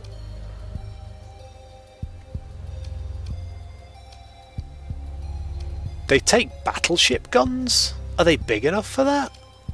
Repair ships, 58 supplies, that's fine. So looking at our fleet now, this is fully repaired up, but it's got 77 ordnance points, right? So this is now our big boy. We've got a very slow top speed. We've got 750 armor, which is better than top speed is better than our hammerhead. Armor better than our hammerhead. Even with the demod, hull is worse than the hammerhead because of the demod. Flux capacity is 5,000. This is without any capacitors or vents yet. 5,000 and 250. If we max them out, and I'm not saying we do max them out, I'm just wondering where they go. So they go 9,000 and 450, so just a bit better than the hammerhead 8200 450. So it's comparable, but it's got better armor but worse hull. But it is a bit faster, which I like a lot. So it's got a compromised hull, which is a bad demod. It's got a ballistic rangefinder. Utilizes targeting data from the ship's largest ballistic slot to benefit certain weapons, extending base range to match similar but larger weapons.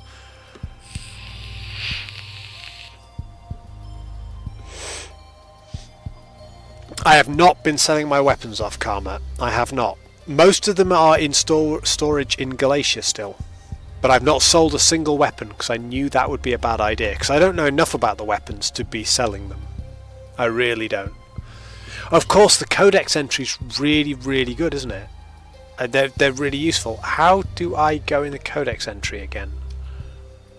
Is it like a F1 on here? It's F1 somewhere, isn't it?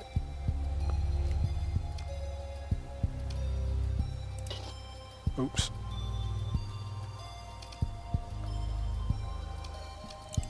Oh, it's in the fleet menu, isn't it? Is that right?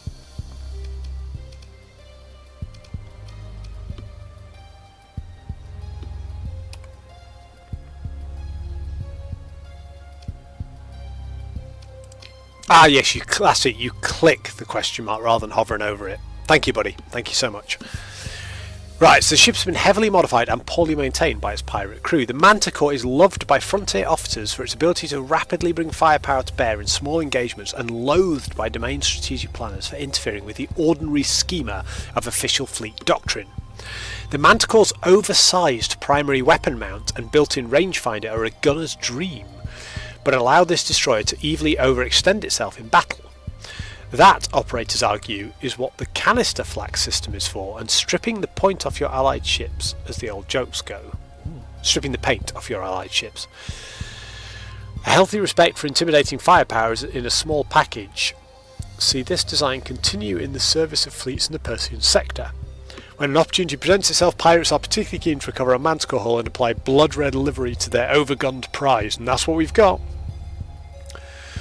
So yes, you're right, it's got one large ballistic mount, 3 small, 2 medium missiles. So basically you can put one great fat whopping gun on this. At the moment it's got a light assault gun and a needler, which presumably are on the small ballistics. Or maybe one of those and one on the medium missile, but like it can take one large ballistic slot. That's awesome.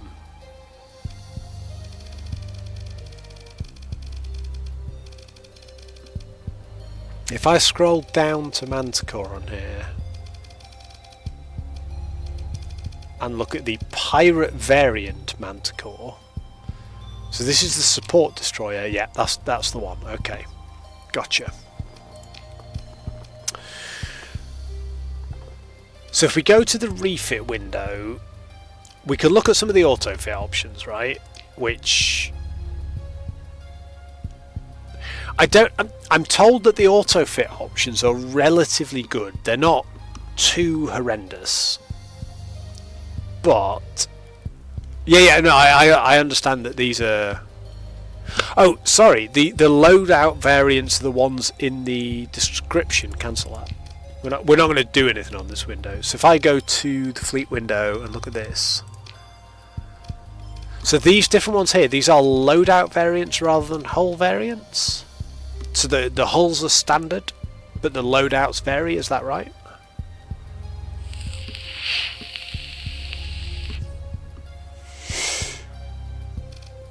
Oh yeah. I wasn't going to dive into it blindly, but I hear that the auto fit is not terrible. Now I've done auto fit on a couple of so the Beetlejuice, the Salvage King, and Paul's Judgment are auto fit. Goose's Fury is fit to my specs, which is probably even worse. Give me some advice, Karma, on how you would go about fitting this, and more importantly, like the fundamentals of how I would even start to think about fitting this.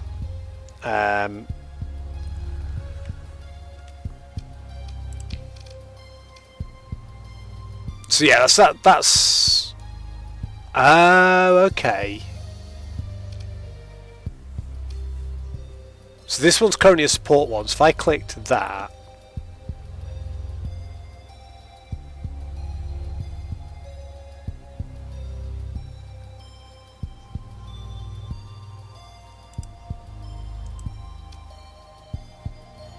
so you can name your own loadouts. Oh, I see. So I can click here. I'm confused by this.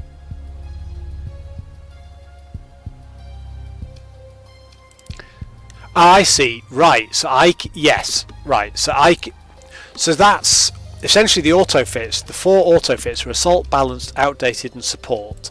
So instead of support, I can name this fit. Right. Delete one of the presets. I delete the preset support one. Call it a jury rig while I build my own, and then we turn it into something else as we go. Got it, guys. Thank you so much. You're really making a difference. This really helps. Really helps. So if you were going to go about fitting this, like the key to this to me is the fact that it has a large ballistic turret, right? That large ballistic turret, along with the ballistic rangefinder, which is its whole mod, which gives it a range bonus essentially.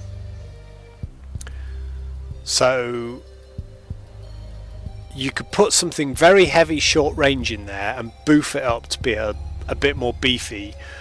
We've got several point defense mounts and a couple of medium missile hard points. So we want something in here that absolutely slaps. Some support missiles that we sort of leave off auto fire until we need them, and then a load of point defense would be how I would look at that.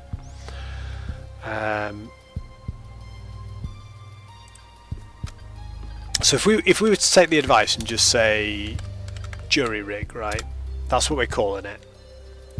So like it's not in here, I understand that, but it is our jury rig destroyer for now.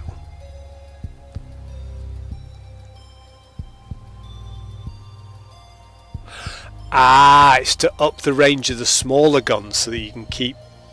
Okay, okay.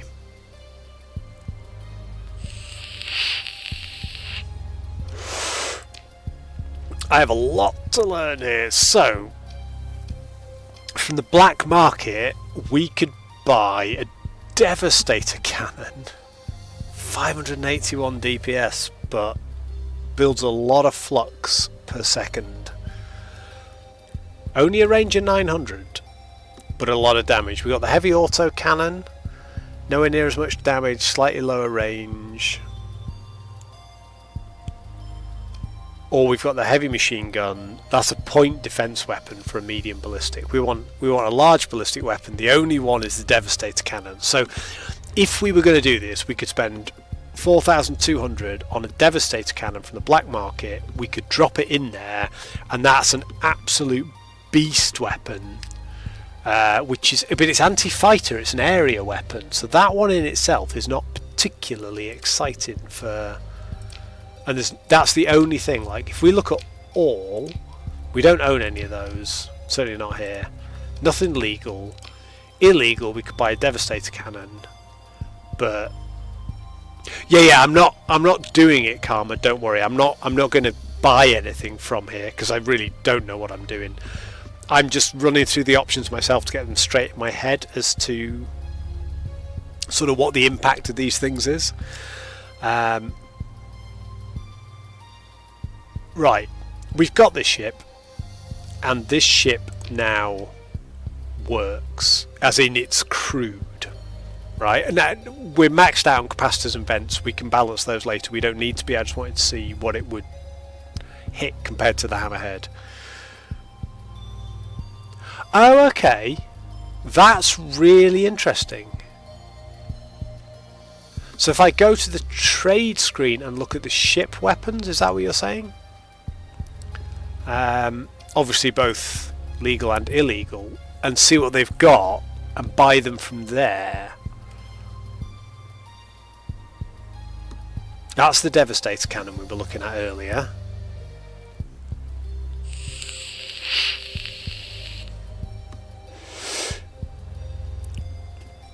Also, can you mount a medium ballistic weapon on a large ballistic turret? Is it like a large ballistic turret will fit anything up to large, or will it only fit a large weapon?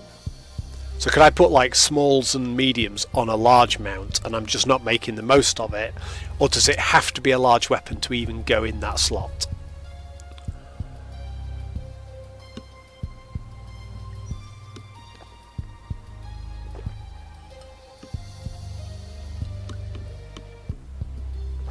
I mean, that sounds like me, Karma. I know stuff. Oh, okay. That's really useful. I didn't realise that. I didn't realise you could downsize on the mounts. That's kind of cool. So, Karma and Hugs, you guys know this game a bit better than me. If you had just pulled a non-bad D-mod... What do we got? Manticore, right? And we were looking at these kind of windows. What would you put on it? Oh yeah, absolutely, you're right, Karma, I did. I put small weapons on the medium mounts on the Hammerhead. And yeah, you make a very valid point. And I now have some nice heavy autocannons here that I could actually put on it instead.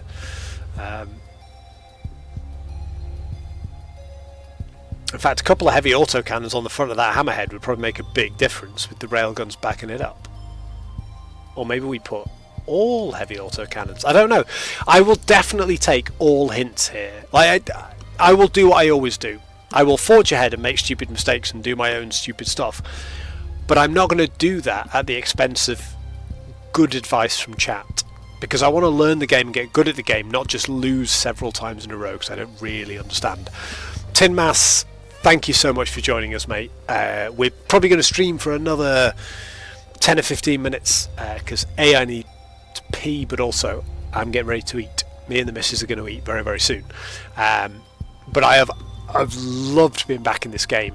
What I'm going to do, and I'll say this now for anyone who's online, we've got a Discord, and at the moment the Discord has got me, Dragon Guy and Karma in it. The Discord is the place to find out where and when interim streams are going to happen. So I always stream on a Monday night, I always stream on a Friday night when I'm not on holiday and interruptions aren't happening. Normal weeks, I stream on a Monday, I stream on a Friday. I usually do one stream in between, whether it's over the weekend or during the week, it depends on my workload, but I like to stream at least 3 times a week.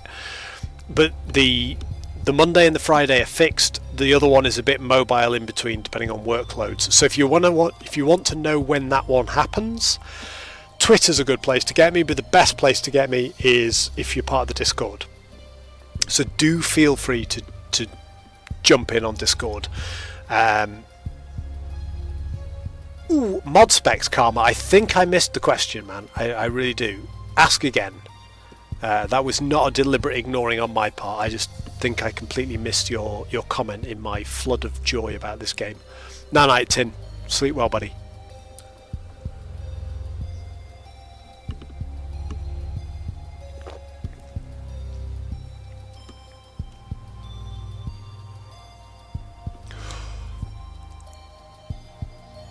I don't even know what mod specs are, my friend, so no, I'm not.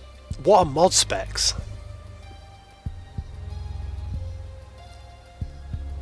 These are fighters, right? That I can put into a carrier. What are mod specs? Oh, these! No, I am not. You're right. You're absolutely right. So these are like the SPCs, if you will. These are like the blueprints for effects on your ship. No, you're absolutely right. I normally look at all, it's just that there's a lot of stuff in here. You're right. Oh god, and it reduces the ship's sensor profile. Oh my god, and it costs $3,000. You're right, I should absolutely be doing this. I mean, that's obviously if you S-mod it, and if you use a story point to S-mod it, but still. And even then, you get the reduced sensor profile without S-modding it. My god. So does it permanently learn a new hull mod that you can then always apply to any ship at any port? Or is it you can learn a new hull mod for one ship once? And so I would need to buy like insulated engine assembly 10 times to put it on 10 different ships, or would I need to buy it once and then I've learnt it and I can put it on any ship that then goes in my fleet?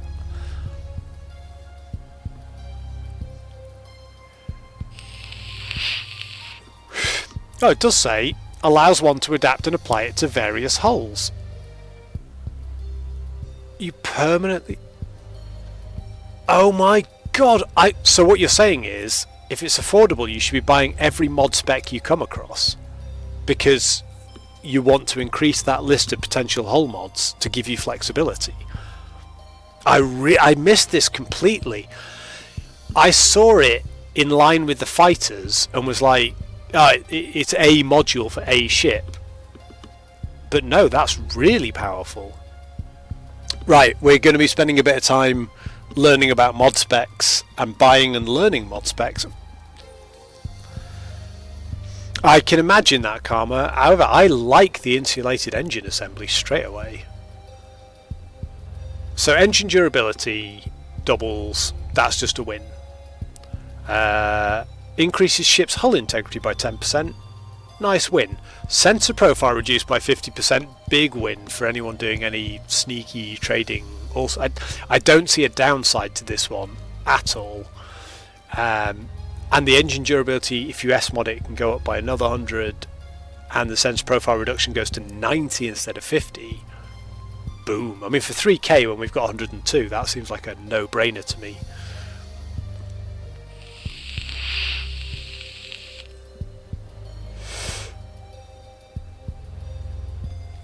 Thank you, Hugs. So the way that I've liked to build my things is exactly that. It's like one big overload the shield, something that is going to really hammer their flux to the point where they have to drop the shields, and then just have a load of sort of swarmy fast missiles to get in there and do stuff as soon as those shields are done. Yeah, well, stealth play is okay. Well, I can live with that. For 3k, we are having that all day long. So once we've bought it, right, I confirm it, and then I right click it, and I've now learnt it. I've learned something about the game massive there. Thank you so much, guys. You two are just, you're driving me on. This is amazing. Absolutely amazing. The more I play this game, the more I fall in love with this game. What I'm going to say is, right, we're at 10:30. We're coming up on almost 4 hours on the stream. I want to play this all night long, but I do need to go and eat because I haven't eaten in a very long time. Expanded missile racks on the open market. Well, yes, you were right. There are expanded. Increases ammo capacity missile weapons by 100%. That is a winner. Yeah, absolutely. Again, we've got money going at the moment. I am happy with that. What else we got? Missile autoloader, combat rate autoloader prints a limited number of reloads out of shared reload capacity to missile weapons in small missile mounts. That seems more situational to me, and is quite expensive.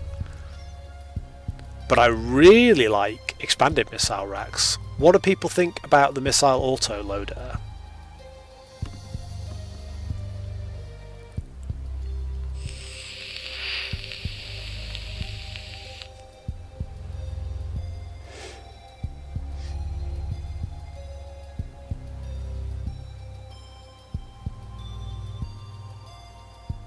So if you so if you S-mod these as a penalty, increases post reload cooldown to 10 seconds. The effect only applies if it's built in.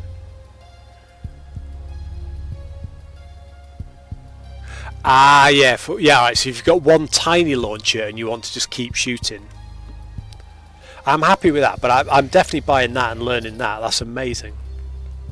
Right, guys, two things have happened tonight. One, I have rediscovered my love of Starsector. Like, I didn't lose it. I've been away for 2 weeks. I've been desperate to play Starsector while I've been away. My laptop would play Starsector, but it wouldn't stream it, and I wanted to play it with you guys for the first time, so I was saving it.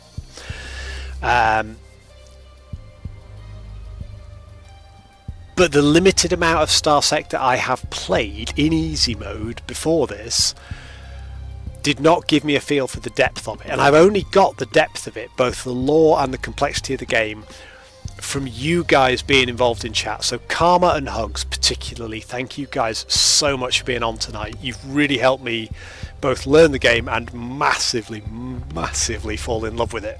This is a big stream game for us. Really, I love this thing. We're going to be playing this once a week. At the moment, this is our Monday night game. And right now, I want to play Battle Brothers on Friday because I know a lot of our followers, Dragon and a few other guys, came to me through Battle Brothers, and I haven't played it for probably a month now. So we are going to play Battle Brothers on Friday, but the additional stream this week is going to be a Starsector stream because I need to get to grips with this. That stream is going to be either tomorrow or Thursday. I role play on a Wednesday night, so it can't be Wednesday, but it'll either be tomorrow or Thursday, possibly over the weekend, but I'm hoping tomorrow or Thursday. Those of you on the Discord, you'll get to know because I'll just post and I'll let you know. Expanded missile racks with the Annihilator rocket pads and the whole... Oh man, Karma, I'm making no promises now because things change as the week evolves, but I want to say that I'm going to stream tomorrow night and play this because I need more Starsector in my life, and it's more fun to play it with you guys than it is to play it on my own. I'm enjoying this so much. So we're going to dive back into it at some point this week. It'll either be tomorrow or Thursday, probably tomorrow, but I also need to do some, husband duties and other things, not just spend my entire evenings gaming. Join the Discord if you want to know when the stuff's going to go live. Check on Twitter if you don't want to be on the Discord. we will definitely be live on Friday doing some Battle Brothers stuff. But guys, thank you so much for joining me. Card Jack, I know you're not here anymore and you've gone for food. Thank you for the resub. Really appreciate it. Anyone wants a ship named after them, wants a character named after them, do follow. I'm going to have a quick look and see if we've got anybody else playing some Starsector, because it'd be nice to kick you over to another streamer, possibly somebody who knows a little bit more about the game than I do. And yes, we've got some Starsector players out there. So let's throw you over a little bit. Oh, hugs, man. I really, really appreciate the follow. I really do. Like, I'm early in my streaming journey. We're nearly up to, we're getting close to that 75 follower mark, and I love it. I've really enjoyed interacting with everybody. It's been great to have you on board tonight. You've really, really helped me, and thank you so much for following. We're going to do a cheeky little raid now. We're going to raid Maple Daddy, who I have watched a few times. In fact, I'm following him. He is a Starsector player, amongst other things, and we're going to watch him play a little Starsector. So I will send you guys over there. I will say thank you so much for joining in tonight, for helping me sort of learn the game, for your tolerance. Like, you guys know the game better than I do, and it must be difficult to watch sort of a noob make their stumbling mistakes, but it is so nice to do it with tolerant people who know what they're doing, because I've discovered a real love for this game, and I can't wait to play it with you guys more and more and more. So we're going to do that now. I'm going to hand you over to Maple Daddy, and we're going to raid him, enjoy his stream. If you don't know him, chuck the guy a follow. I'm sure I've watched him and I've enjoyed him. But I will see you all guys here on the next stream. Thank you so much for being here. I really, really appreciate it. Thank you for the follows, thank you for the subs, thank you for everything tonight, especially your advice, hugs and karma. We'll be back with some Starsector very, very soon. Thank you all so much.